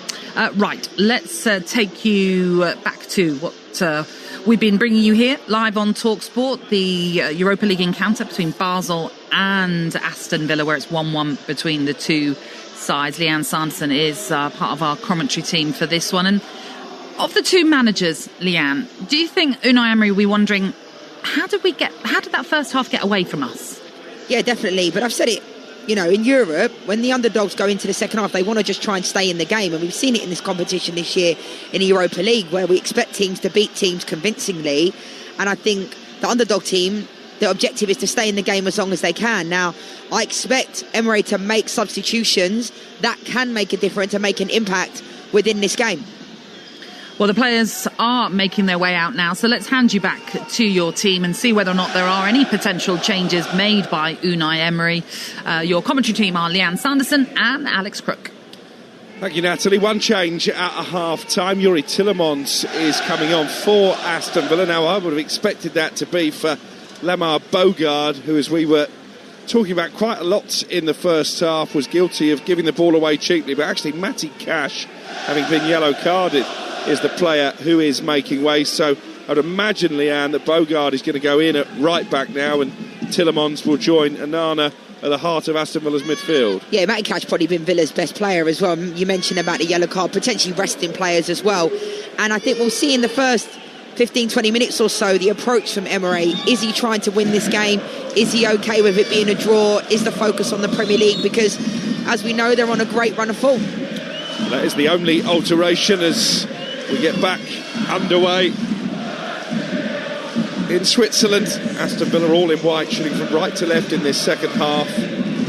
FC Basel in their Barcelona style colours of the red and blue striped jerseys, blue shorts and blue socks, attacking the goal away to our right. Indeed, Bogard has gone in as part of the Aston Villa back four, so it's Bizot in goal now for this second half. Bogard, Konsa, Lindelof and Digne in front of him. Tillemans and Onana in midfield, and then Gusson, the goal scorer, with Buendia and Sancho in behind Donyell Marlon in attack. Marlon's not had too many opportunities to continue his run of goal scoring form. No changes for Basel, so it's still Hitz in goal, Tsunomoto, Ajete, Danny Look, their goal scorer, and Schmidt in defence. Matinho, Loire who thought he'd scored in the first half, only to be denied by VAR. Barchan in midfield, Traore and Otele are either side of Jordan Shaqiri, the little magician, leading the line for the hosts. And as we saw in the first half, quite a slow tempo from Villa at the start of this second 45. Bogard, the right back, just knocks it back to Ezri Konsa, the heart of the Aston Villa defence. But I think the tempo is coming from the lack of tempo in the back line, you know, because Konsa, Lindelof, Bogard is quite one-paced as well, but like they're moving the ball through the lines. Lindelof's just giving away the ball, and it's being kind of broken down when they're in their build-up play, before it gets to the midfield and then before it gets to the front line. So it's been quite scrappy, to say the least, from Aston Villa. And these performances do happen. It's not been a terrible performance, but it's not been one of their better ones. But the back line have to move the ball a lot quicker because it's been so lapsadaisical. I mean, look at that. Ezri Konsa trying to pass it back to his goalkeeper, missed his kick. Bizot had already started to charge out of his box, and in the end Konsa just regains possession and he'll play it out to the right-hand side of Bogard. He has been a little bit problematic, Marco Bizot, just a number of times that he's come surging too far off his line, and most notably for that equaliser. Here's Luca Digne playing the ball infield for Tielemans, the half-time replacement for Villa. Back to Digne again down the left. This is better from the visitors. Jadon Sancho almost got the ball stuck under his boots and then rolls it back to Tielemans, and here's Sancho again with a chance to get across in, but it's held up by Tsunomoto, the Japanese fullback for Basel. And then Shaqiri, despite the fact he was clattered from behind by Lindelof, sets the home team on the counter-attack. He's been excellent, Jordan Shaqiri, pulling the strings for Basel so far tonight. But Jadon Sancho, on the other hand, Leanne, hasn't really been able to make much happen. No, I mean, he's in the first 20 minutes or so, he was looking good down the left-hand side. Digne as well, overlapping, and Marlon. But I just think, like, he's struggling to be, you know, let's call it an average fullback. You know, he's not going past people, and I don't know. I just think with Jadon Sancho, it's difficult because from Borussia Dortmund, he looked like he was an absolute baller. He's been picked for England before, played at European Championships, and he's just kind of like become really inconsistent. The quality just doesn't seem like it's there anymore. Basel moving the ball around neatly before Gesson on the slide stops the pass from Loire. He's gone out of play in the end for a throw-in for the visitors from Villa Park. Midway inside their own half, taken by Bogard, short to Anana, and then cushion back towards Ezri Konsa, right corner of the Villa penalty area. Now Bizot, the goalkeeper with the orange boots, wearing all yellow tonight, plays it out to Victor Lindelof, who is given time and space just to slowly canter towards halfway. Now Tielemans looking for a more probing pass. It's a good one into the path of Buendia, who guides it out to the left-hand side, and Luca Digne, his cross low into the box, is easily cleared away by Tsunomoto, but then Buendia wins it back, and I think that ball goes out off Buendia and behind for a goal kick. 1-1. And that's the difference, Crookie. I like Tielemans a lot. I think he's been a big loss to Aston Villa, and you can see he was urging Lindelof, move the ball quicker. He popped it into the midfield, and that's the first time we've seen them play a ball through the lines into the midfield area. And I think Tielemans is that player that can get things going. To Buendia in that 10 role, and then he goes out wide. It wasn't the greatest of balls in from Digne, but it was good tempo to the play. So 5 minutes gone in the second half. It's still Basel 1, Aston Villa 1 on Talksport. Palace 3-0 up over Shelbourne over in Ireland on Talksport 2. Looking like they're going to be guaranteed at least a playoff place in the Conference League. Not such good news for Celtic though in the Europa League. 3-0 down at home to Roma. Evan Ferguson on loan from Brighton has scored 2 of those. Here's Digne, brings the ball down on the edge of the area, finds Sancho with a pass just behind the Manchester United loanee, and that allows Basel to clear. They are looking to be a bit more direct, Villa, in this second half, spending less time just knocking the ball around amongst their own back four. As Basel come forward on the counter-attack, but offside flag up against Philip Otele, the Nigerian. Yeah, I think they could do that more often. It was a lovely ball from Konsa out to Digne. It was a lovely first touch as well. He pulled it out of the air. But yeah, I think they are being a bit more direct, but I think it's all about the tempo, the way to pass. And now Tielemans is on. I think that will change. And I like him and Onana in there. They're top quality players who just have been injured. Certainly Onana in particular has struggled to maintain full fitness throughout his Aston Villa career, as Sancho just runs the ball out of play on this near side. Did he lose his bearings there, Jadon Sancho, as he tried to knock it beyond the defender, Ajeti? Don't have any words really, Crookie, because I think with Jadon Sancho, it's a weird conundrum, because when he was at Manchester United, there were times when Erik ten Hag said he sent him over to the Netherlands to train on his own, and then he goes out on loan to Chelsea, then he's at Villa, and it's a shame really, because at Dortmund he looked like, and there still could be a player in there, but I think at some point, he hasn't got a permanent deal at Aston Villa. Like, where does he go from here? Because he's not getting in their starting 11. When he is playing, he's not really performing he's not really saying, come and sign me, is he? Well, it looks pretty clear he doesn't have a future at Manchester United. His contract coming to the end, Jadon Sancho, at the end of this upcoming season, and pretty clear he won't get a new one. As Konsa strokes the ball out to Gesson on the right-hand side. Now Bogard, now operating as the right fullback, into Buendia with room to turn on the edge of the area. Tielemans with the shot, guided into the bottom corner. Well, that's the type of impact that Unai Emery would have been hoping for when he summoned Tielemans off the subs bench. It's an excellent finish from the Belgian for his first goal of the season, and Aston Villa, within 8 minutes of the restart, back in front. Tielemans the goal scorer after a well-crafted move. It is Basel 1, Aston Villa 2. Proper quality from Tielemans. I've been singing his praises since coming into this game. Buendia does so well. He gets his body between the player and the ball, sets the ball off to the left-hand side. Tielemans just steps up, effortlessly slots it in the back of the net. It was a great finish, lovely composure, low and hard. Keeper's got no chance, and it's a prime example.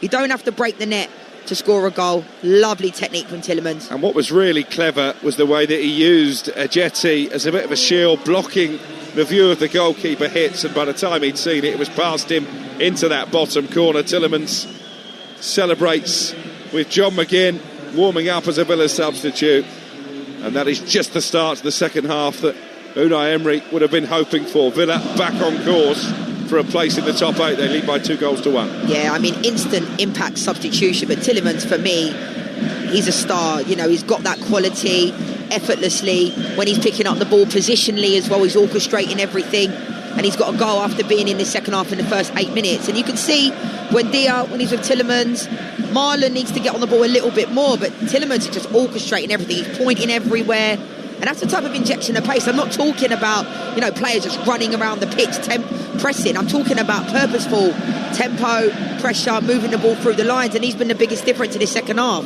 and it's not just been his goal. A Villa lead here. Palace 3-0 up on Shelbourne in the Conference League over on Talksport 2, as Lindelof is put under pressure by Traore, but manages to guide the ball back to his keeper Bizot to clear up to the halfway line.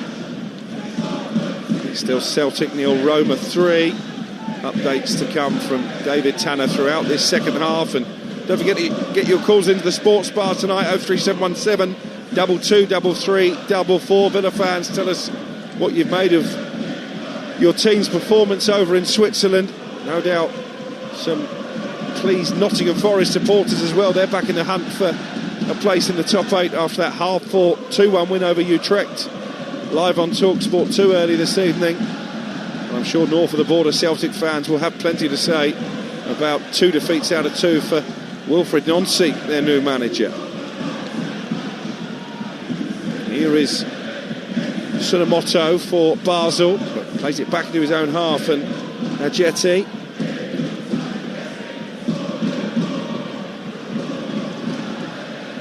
Konsa with a little clearance from the edge of the penalty area, and then there was a coming together between Emi Buendia and one of the Basel forwards, but referee says play on because they still have possession. Tielemans won it back, but only momentarily, and here's Otterley down the left-hand side. The referee, I think, has blown for offside against Philippe Otterley. There's a free kick for Villa in the right-back position. They lead by 2-1 on Talksport. A reminder, this game brought to you in partnership with TNT Sports, your home of European football. Yeah, that's really poor from Otterley. I mean, to be fair to him, he wasn't completely looking along the line, but for a winger to be all the way out on that left-hand side, to be offside, it's just really poor. I actually thought it was a foul. I thought Buendia fouled Traore in that moment for sure, and the ref never gave it. The fifth time that Basel have been caught offside, so that suggests the Aston Villa back four, despite the makeshift nature of it, is doing a pretty good job in that regard. Villa have got no offside in this game, and I think that speaks true to the fact I don't think, Marlon's really, I was complimentary of him in the first half, I don't think he's really run the line, I don't think he's stretched the line, I don't think he's moved the centre-backs out of position in this game. He's going to try and put the goalkeeper under pressure inside his own penalty area now, but Hitz does well just to play it out to the left back. Schmidt, one back by Aston Villa. Here's Jadon Sancho into Donyell Marlon. It's well defended by Ajete, got there ahead of Marlon. Now the opportunity for Basel to come forward down their right hand side. Good play by Lindelof, getting there ahead of Traore on this near touchline, back with Tielemans just inside his own half, and Ezri Konsa has got Bogard in space to his right. Basel just looked a bit more stretched in the opening 13 minutes of this second half than they did for much of the first period. Villa moving the ball around a bit better, certainly moving it quicker. Yeah, that's been the biggest difference for me in this second half, and it's been crying out for, I spoke about it in the first half, more tempo in the backline area, and I keep saying it, but Tielemans has been the main orchestrator in that. His movement, even when he's not getting on the ball, creating space for others. Digne scoops the ball down the line to Sancho, but goes out of play before Jadon Sancho can get there, so it's going to be a Basel throw. It's the first meeting between these two since the Intertoto Cup back in 2001. Villa winning 5-2 on aggregate to qualify for the UEFA Cup as it was then. John Gregory was the manager, Juan Pablo Angel amongst the scorers. They lead tonight on Talksport by 2-1. Evan Gesson in the first half, counselled out by Basel defender Flavius Daniluk after a mistake by Marco Bizot, the stand-in Villa keeper, but Youri Tielemans off the bench to put Villa back in the lead. Here is Sancho dribbling his way into the penalty area, back for Gesson, 12 yards out, he gets underneath the shot and he hammers it over the bar. Yeah, I think that's the first time in this game Jadon Sancho has done really well there. I think the referee played a really good advantage. Buendia, it's a really poor tackle on him.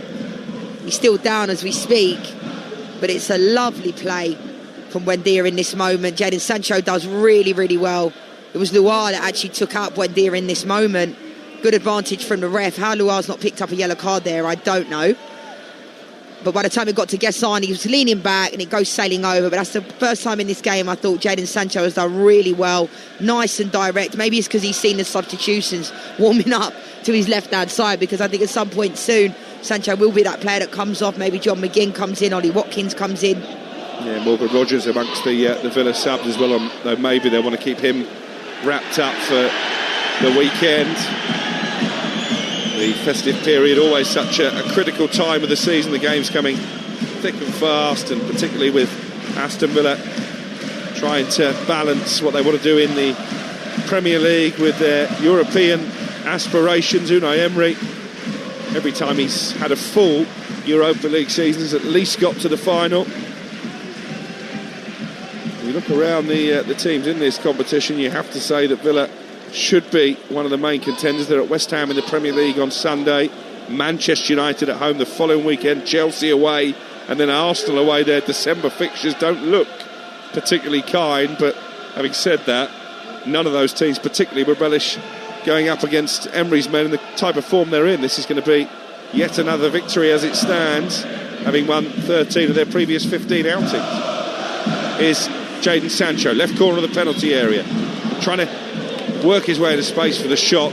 It's an effort towards the bottom corner that deflected off the sliding Ajeti and into the arms of Marvin Hitz, the keeper. But seeing a bit more of Jadon Sancho in the last few moments. Yeah, definitely. It was a lovely little ball again for Tielemans on the floor into the 18-yard box. Great way to pass. You can see what Sancho was trying to do. It was decent defending in the end. He tries to come inside. Tielemans actually wanted the reverse pass back to him. But yeah, he's looked brighter in the last 5-10 minutes or so. Basel 1, Aston Villa 2, 61 minutes played on Talksport. Shaqiri beaten to the ball midway inside Villa territory by Lindelof, and Marlon quickly moves it forward to Buendia, but one back by Tsunomoto, and now Ajete, the Ghanaian, at the heart of the Basel defence, will look to try and get them moving forward again.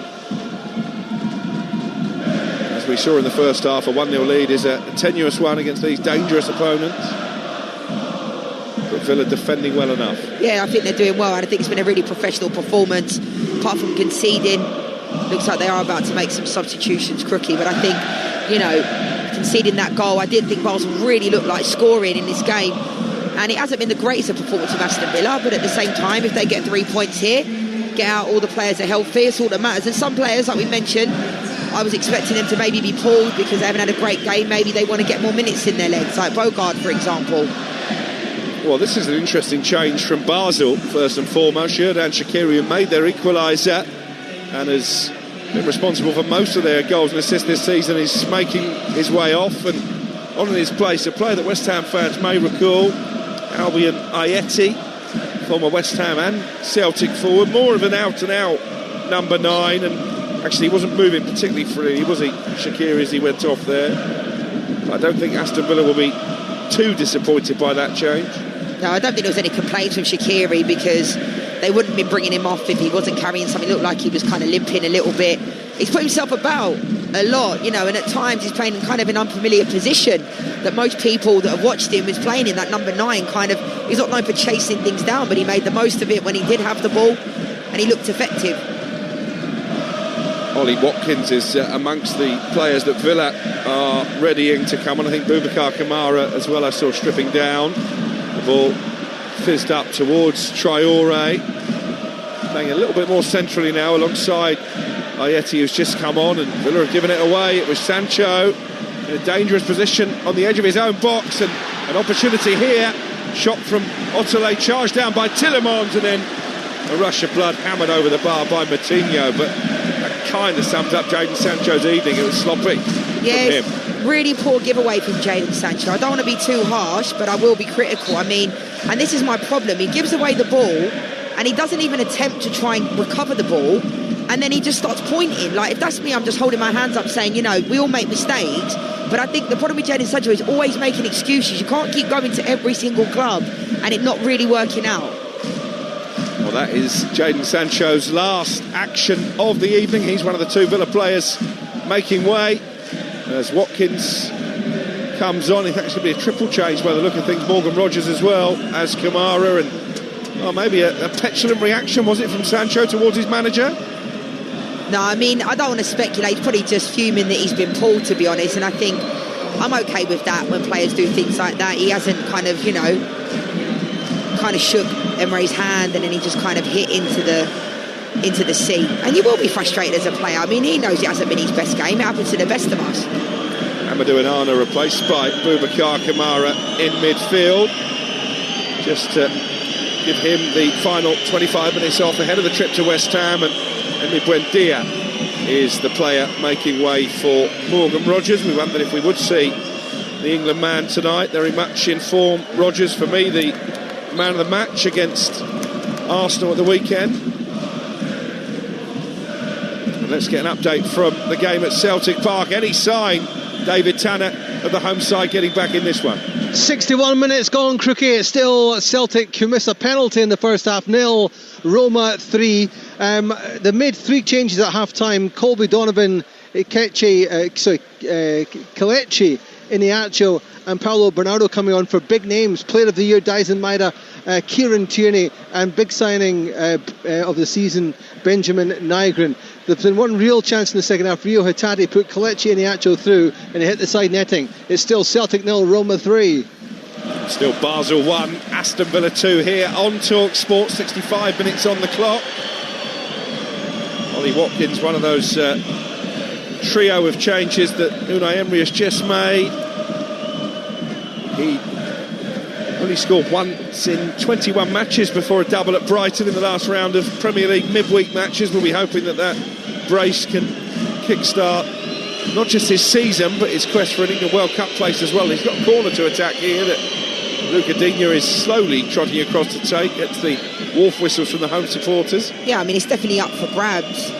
If we're talking about the fact that Thomas Tuchel's saying Phil Foden's going to be the number 9 replacement to a certain degree, I do think it is up for grabs. Digne with a short corner to Rodgers, comes for Tielemans, tries to flick it up for a shot on the edge of the area, but didn't get enough purchase on the ball. That now enables Traoré to win it back and clear. Watkins hassling and harrying to dispossess Philippe Otterley, and Ezri Konsa, the Villa captain, picks it up now just inside his own half. 2-1 to Unai Emery's side.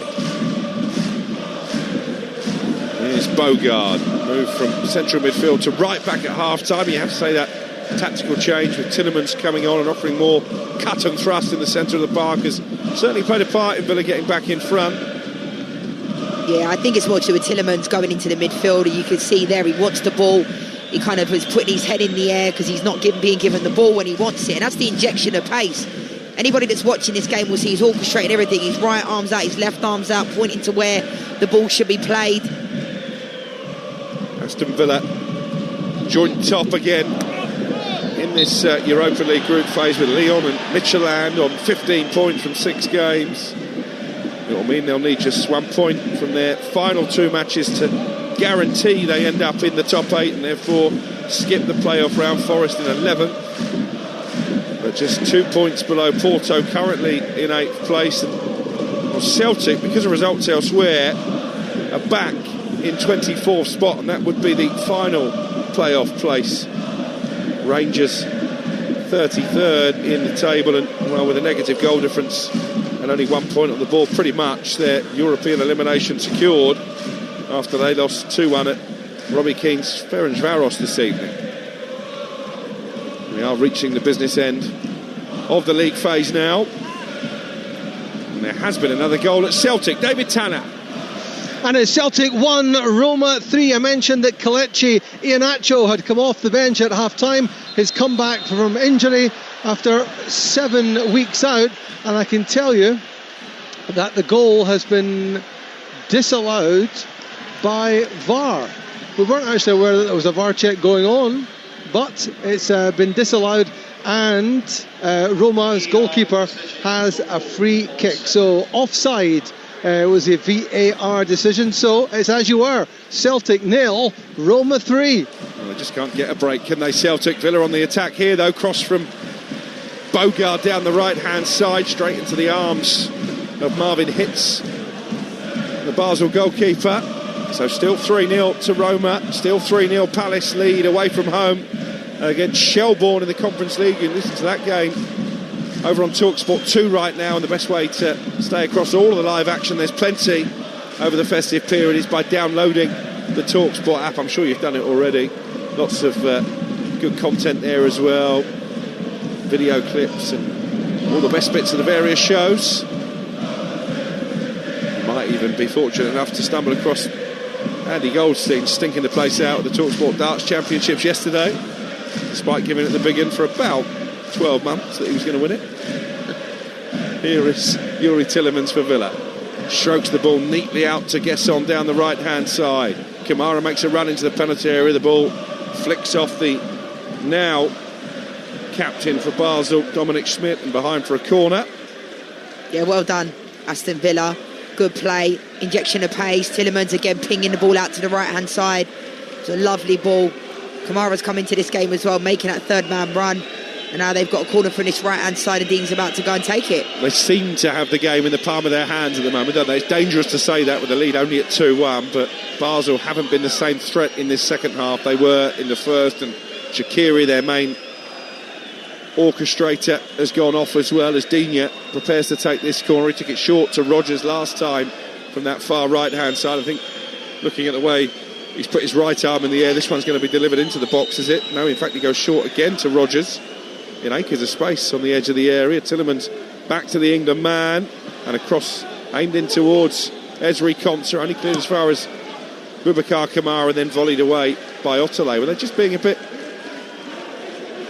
overly elaborate with the corners, those last two. Yeah, I mean, I'm not a big fan of like intricate set pieces to a certain extent. I'm not saying you just need to hit and hope and put the ball into the box, but sometimes you can overplay in certain moments, and I think since Shaqiri's gone off for Basel as well, they're not really offering anything. You know, they're clearing their lines. And, you know, he's not really that player that, like I said many times, he's not going to run in behind. But nobody's really stretching the point of attack for Basel. We're going to head back to Alexandra Palace in just a moment for a darts update. But here comes Basel with a cross into the penalty area. Tillemans clearing it away. There are shouts for a possible penalty. My view is that Ayeti went to ground just a little bit too easily there. Home fans behind the Villa goal disagreed. While we see if there is going to be a VAR check, let's find out what's been happening in the darts. Here's Mark Wilson.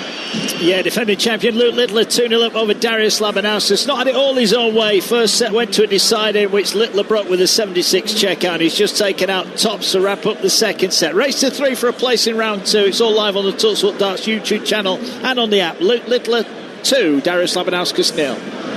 Luke Littler was amongst the away fans as Manchester United won 4-1 at Wolves, live on Talksport on Monday. Wolves back in action this Saturday night, live and exclusive on Talksport. It's an 8 o'clock kickoff. They've got their work cut out though, away from home against Arsenal, as we've just seen a yellow card for the combative Leo Loire for a late challenge on Morgan Rogers. Leanne, you've seen a replay of the penalty appeal. If anything, I think Ayete hangs his foot to make sure that Tillemans makes contact after clearing the ball away. Yeah, 100% all day long. Ayete, you know, he's played for it. The contact wasn't there. Tillemans just wins the ball for me, and I'm glad that wasn't given, because if that's given, Cookie, that I would have been absolutely fuming, to be honest, because it doesn't matter what team you support, you do not want to see penalties being given for that. So I'm glad it wasn't. You are listening to Basel against Aston Villa in the Europa League, live on Talksport with Enterprise Rent-A-Car. Whatever it is, they're here for it. Here's Doniel Marlon dropping deep, playing in a deeper role now with Ollie Watkins leading the line up front. Rogers taking over down the left-hand side, playing it against Traore, but one back by Tsunemoto. Ball back now just outside the Basel penalty area with Jonas Adjeti.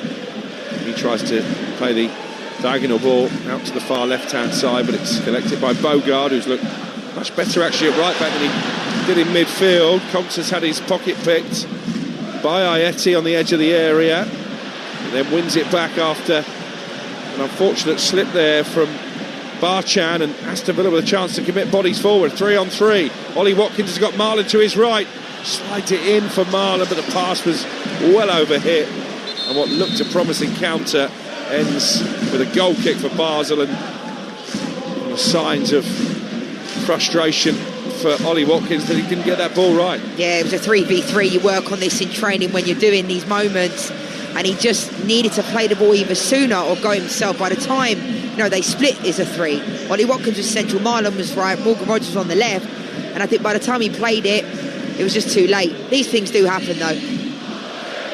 Basel have made another change during that break in play. The Sporting loanee Kobe coined What has come on, and off goes Andre Barchan.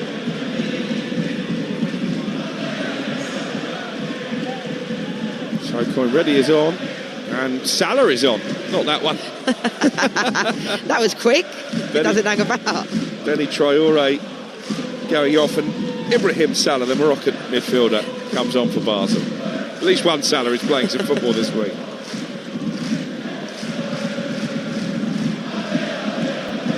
I was hoping he was going to get on so I could use that gag. So thanks to the Basel manager. His side trailing by 2-1.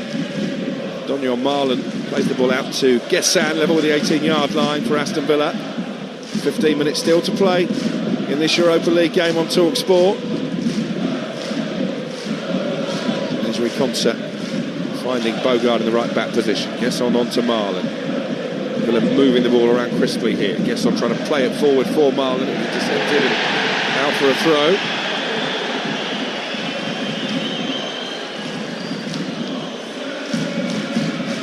I guess the biggest danger here, Leanne, is maybe what we saw in the first half, that it's so comfortable for Aston Villa, they get a bit complacent and invite Basel back into the game.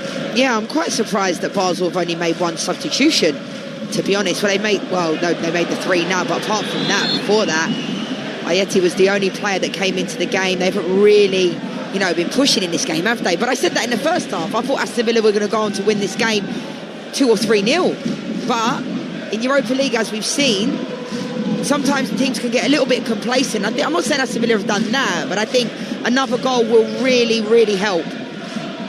Because the last thing you want to be doing is it 2-1 with like 15 minutes to go. The fans are out in full force. Hostile place to go to. Ball fizzed up towards Ayeti on the edge of the penalty area. Cleared upfield by Marco Bizot, the Villa goalkeeper, headed back towards the 18-yard box by Tsunomoto. The offside flag has gone up there against Ayeti. Leon Bailey, I can tell you, has just come on for Roma against Celtic. Bailey on loan from Aston Villa over in Serie A. Celtic, as we were hearing from David Tanner, 3-0 down and have had a penalty missed at the end of the first half and a goal ruled out by VAR early in the second, so not their night. Going much better for Crystal Palace over on Talksport 2. They're leading Shelbourne away from home by 3-0 in the Conference League. Earlier tonight we brought you Utrecht 1, Nottingham Forest 2 in the Europa League. Here's Coyne Ready playing the ball towards the 18-yard box. In the end it's taken off the toes of Salah and out for a throw. And there has now been a goal back at Celtic. David Tanner. And it's Celtic 0, Roma 4, and it's the man you just mentioned, Leon Bailey, who gets his first goal for the Serie A side in his 8th appearance. It's his first goal since scoring against Bruges for Villa back in March earlier this year in the Champions League. It's the Roma fans you hear cheering now. Celtic 0, Roma 4.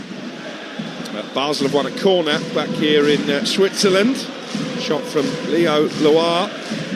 Took a deflection off Lindelof and went behind. Haven't had too many set pieces over the course of the opening 78 minutes. It's going to be taken from their right-hand side, swung towards the far corner, where Ajeti was waiting to attack, but it was comfortably held by Bizot, the Villa keeper. He bowls it out to Luca Digne, who's quickly closed down by 3 or 4 Basel players, and then Lindelof clears it against Schmidt. Out for a goal kick. You're listening to Basel against Aston Villa in the Europa League, live on Talksport with Enterprise Rent-A-Car. Whatever it is, they're here for it. John McGinn is going to get a run out for the final 11 minutes, and Daniel Marlon makes way after a pretty frustrating night, I think, for the Dutchman, who've been in such good goal-scoring form coming into it. Yeah, and to be fair to him, he hasn't really had much of the ball. I always complimentary of him working the channels. I don't think he's had the opportunity to do that tonight. Bit disappointing night for him.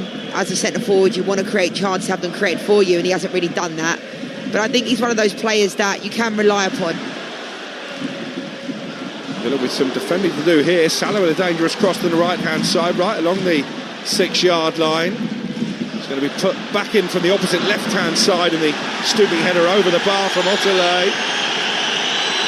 So just a couple of signs of life from Basel as an attacking force. Otterley has been booked for something I think he said to the referee after that chance went awry.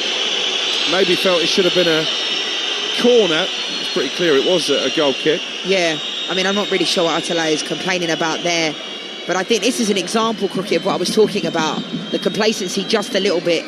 Aston Villa have been far the superior side in this game, but it is still only 2-1, and I'm thinking to myself, coming into this game, Basel were in 26th, right? Aston Villa 3rd in the Premier League, flying high. What was Basel's game plan for this game tonight? Because they're high pressing in the last 5 minutes in a way that I've never seen them do in this game. So why now? Why haven't they done that within this game?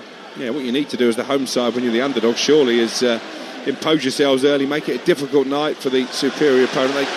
They did that only really after going behind in the first half. They haven't really done it at all in the second. Salah has shown far too much of that to Luca Digne, and he'll be able to clear from the left-back position. And then Rodgers clips the ball against Salah and out for a throw. And that Roma goal, scored by Leon Bailey, has been chalked off, I'm told, so it's still Celtic 0, Roma 3.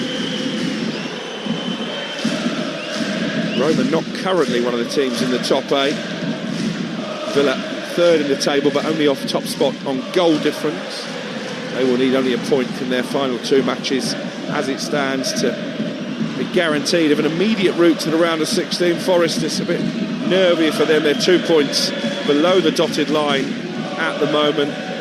Their 2 games in January are Braga away, never an easy place to go to, with that stand built into the chalk face over in Portugal, and then Ferencváros at home. Robbie Keane, the Ferencváros manager, has got his team up in 6th place, so difficult last couple of games for Forest against 2 of the current top 8. Back here, Ayeti is complaining. He's been penalised for a foul on Ezri Konsa. Konsa turning away in the right back position when he was clipped from behind. Yeah, I mean, I understand what Ayeti's saying there. I think Konsa, and does Konsa really want a free kick that close to his own goal? I don't think so. Well, Bizot, the Villa goalkeeper, has been jeered by the home fans for how long he's taking about restarting play here. Only 8 minutes plus stoppage time separating Villa from all 3 points.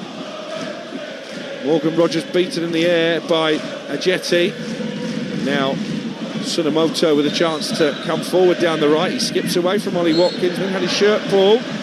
So a free kick for Basel, 15 yards or so inside Aston Villa territory. Only takes 1 chance, doesn't it, for 3 points to turn into 1 as far as Aston Villa are concerned. Yeah, and I think since Ollie Watkins has come into the game and Morgan Rogers, they haven't really found them within this game. I think Tillemans needs to get on the ball a little bit more, and he can find those types of players. Bogard being put under pressure on the edge of his own penalty. Took a bit of a chance there. First of all up against Otolai, and then Schmidt flying forward down the left-hand side. In the end, Schmidt has been penalised for a foul on Bogard, but I think he really needed to get the ball upfield quicker. Yeah, I think Bogard is going back into the right-back position. I don't think that was a foul. To be honest, when I first saw it, I thought it looked like a foul. But I think Bogard gets quite fortunate there, because since he went back to the right-back position, he's looked better than he did in the midfield, but he still looks a bit suspect. The referee just beginning to irk the home supporters inside the stadium.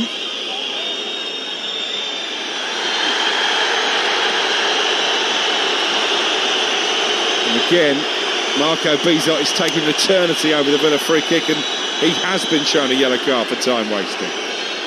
You have to be careful in the next 6.5 minutes. They wouldn't want to lose their goalkeeper, even though they've got 2 young ones on the bench, Aston Villa. To a second booking. Ball up towards Watkins, flicked into the path of Morgan Rogers, but he can't bring it under his spell. And then Otolai trying to wriggle away from Bogard, in the end settles for a throw deep inside his own half. Basel 1, Aston Villa 2. You're listening to Talksport on a busy night of European action. And this is Tsunomoto coming forward down the right, but Luca Digne stepping in to retrieve possession for Villa, and then Morgan Rogers in a tight position on the left wing gives it away. Matinho, the Brazilian for Basel, plays it out to his left, and Otolai down the line for Schmidt, who's been full of industry, the left back, getting forward whenever he can. Home fans feel he was dragged to the ground by Bogard. Referee had a good view of it, disagrees, and then he's penalised Schmidt for giving away a free kick, trying to win it back, and he kicks the turf in frustration, kicks a water bottle away in frustration. Looks like a bottle of Sprite actually has been thrown onto the pitch. Yeah, stuff you don't like to see, Crookie. There's a lot being thrown at Bogard down this right-hand side from the fans, and it's not okay. Yeah, just watching it here, as Ezri Konsa went to take the free kick, he stepped over it, left it for Bizot, and I think that's when the missiles started raining down from the home supporters. Aston Villa have had similar issues, haven't they, with that home game against Young Boys, when it turned into a debacle a few weeks ago. Luke Litter has won his opening round match of the PDC World Darts Championships by 3-0. No surprise there.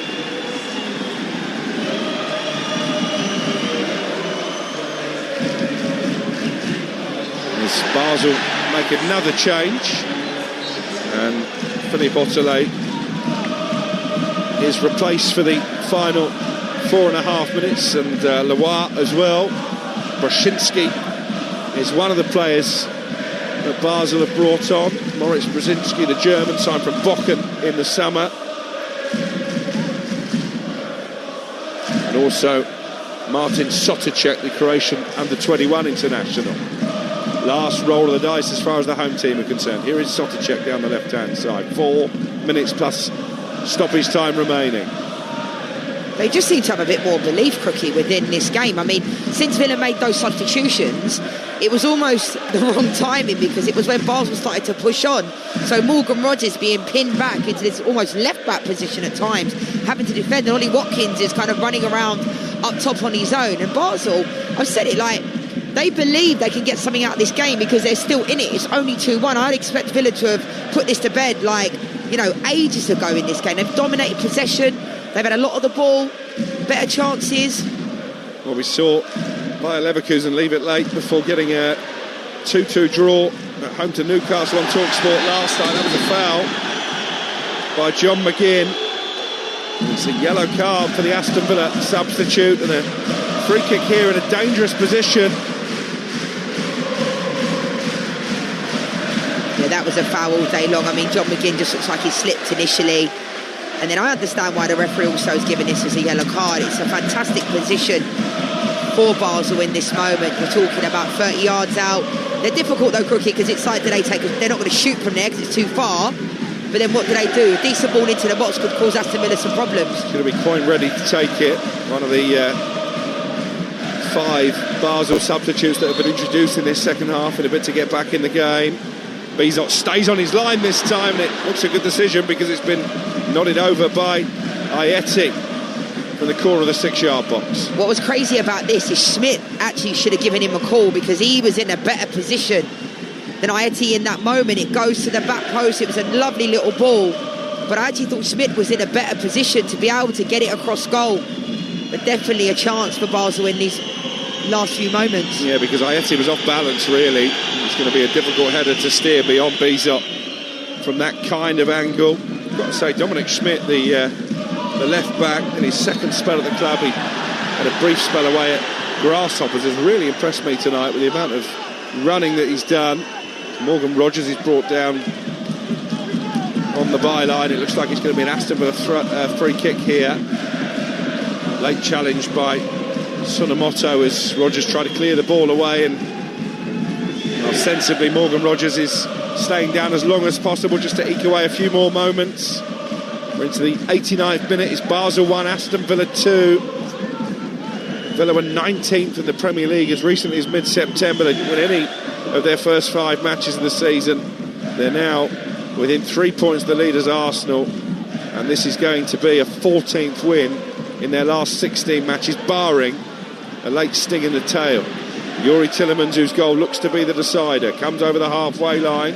John McGinn wrestled to the ground, surely, by Ayeti. Easy decision for the referee to give Villa the free kick, and at times he's caused more problems than he's solved, Ayeti, with the needless fouls that he's been conceding. Yeah, he's almost just come into the game and he's just not stopped complaining, to be honest, and giving away free kicks. Kamara tries to angle the dead ball out to Rogers on this near touchline, but it sails over his head and out for a throw-in for Basel. We're about to find out how many added minutes there will be at the end of the 90. Villa trying to keep Basel penned back inside their own final third. Here's Schmidt, though, with the opportunity to come forward down the left. Now Moutinho in midfield, finds Coyne ready. Tsunomoto 5 yards outside the penalty area, pokes it out to his right, and Salah. Moutinho switches the play to the left-hand side once again. We are into 4 added minutes. Villa with everybody bar Watkins back inside their own penalty area, and that was a cheap one for Gessan to concede. Free kick just outside the box, dragging Sotacek to the ground. I think Unai Emery will be really frustrated if Basel go on and get an equaliser here, because he didn't need to do it, Gesson. No, he didn't, but I actually think it was quite clever from Sotacek in that moment, because I don't think Gesson actually touches him, but it's exactly in that position. This is a great position for Basel in the last 3 minutes or so to go in this game, in swinging. It's almost like a corner, Crookie. from this moment, but it's a little bit inside, in and around the corner kick area, so this will be difficult for Villa to defend. Certainly the noise level has gone up inside the stadium. The home fans sensing this might be their last opportunity to steal a precious point. Dominic Schmidt, the skipper, stands over the ball towards the far post, and he got a clear run at it, and it's headed by Salah off an Aston Villa defender over the crossbar. It was actually Morgan Rogers who knew nothing. It's just hit him on the head, hasn't it, and bounced over the top of his own crossbar. Was Bizot beaten? He was. How is your luck in that moment? Because Morgan Rogers... Corner comes into the far post, and it's headed straight into the arms of Bizot by Ajeti. And it looks like Aston Villa might just survive. Definitely. Salah does really well to head it back across goal. And Morgan Rogers was just in the right place at the right time. It looked like it almost hit his shoulder, his head. Who cares in that moment? They get lucky there, Villa. 2 minutes of stoppage time to play. These Aston Villa travelling fans living on their nerves all of a sudden. 2-1 up, but Basel asking the questions. Trying to get this equaliser. And you can hear how the home fans are reacting to the fact their team are coming on strong. But John McGinn has the ball in the centre circle, and he just lashes it. Thrashes it to this far side, and then Morgan Rogers, in trying to win it back, has dragged Coin Ready to the ground. They've lost their discipline a little bit, Aston Villa, as the pressure's been mounting. Yeah, I mean, I just don't really understand why Basel haven't played. I know it's easier said than done. You can't run around for 90 minutes high tempo, but the last 20 minutes or so, if they had this type of quality and this type of belief, they might have got something out of the game. Not forgetting in the first half, Schmidt had that goal, disallowed you to be in offside, and it was offside. But I think, they're passing the ball better, injection of pace. Here is Salah. He's made an impact since coming off the bench, and he's got the opportunity after skipping away from Digne to get across into the area. But Bogard, more by luck than judgment, he missed the header, which means it's a goal kick. But easily, it could have been very different with Soticek lurking on the shoulder. Yeah, Salah did really well there against Digne down this right-hand side. Bogard gets quite fortunate because, as you're right, Crookie, as you say, jumps up, misses the header, and goes out for a goal kick. 40 seconds of stoppage time for Villa to see this win out. A victory that would put them within touching distance of automatic passage to the round of 16 in the Europa League.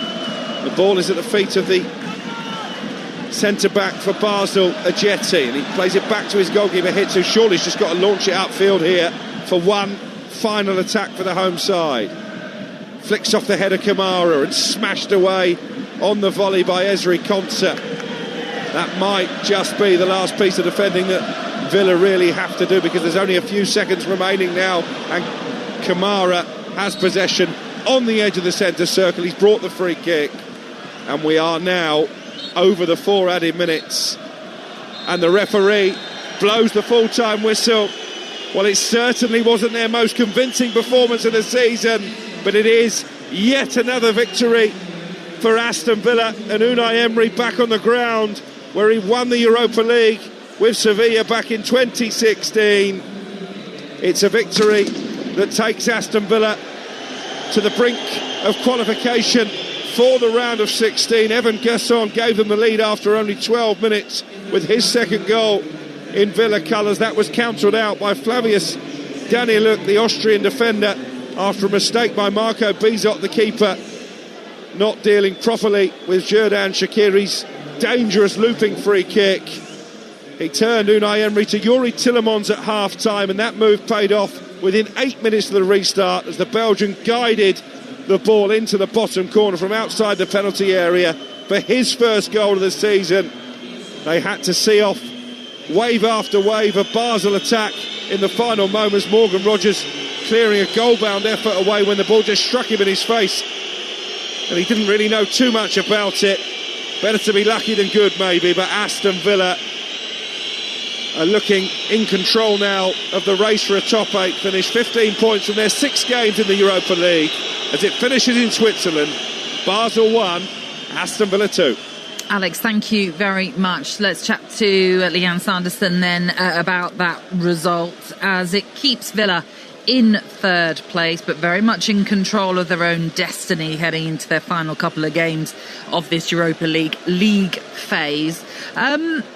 Maybe not the most convincing of victories for Aston Villa, but that won't matter at the end of the day because it is another 3 points and takes them that one step closer to securing a top 8 spot. Yeah, understatement, Natalie, but at the end of the day, I think the substitution at half-time, Tielemans, changed the game for me. He was excellent. He's been a big loss to them this season. It's great to see him back.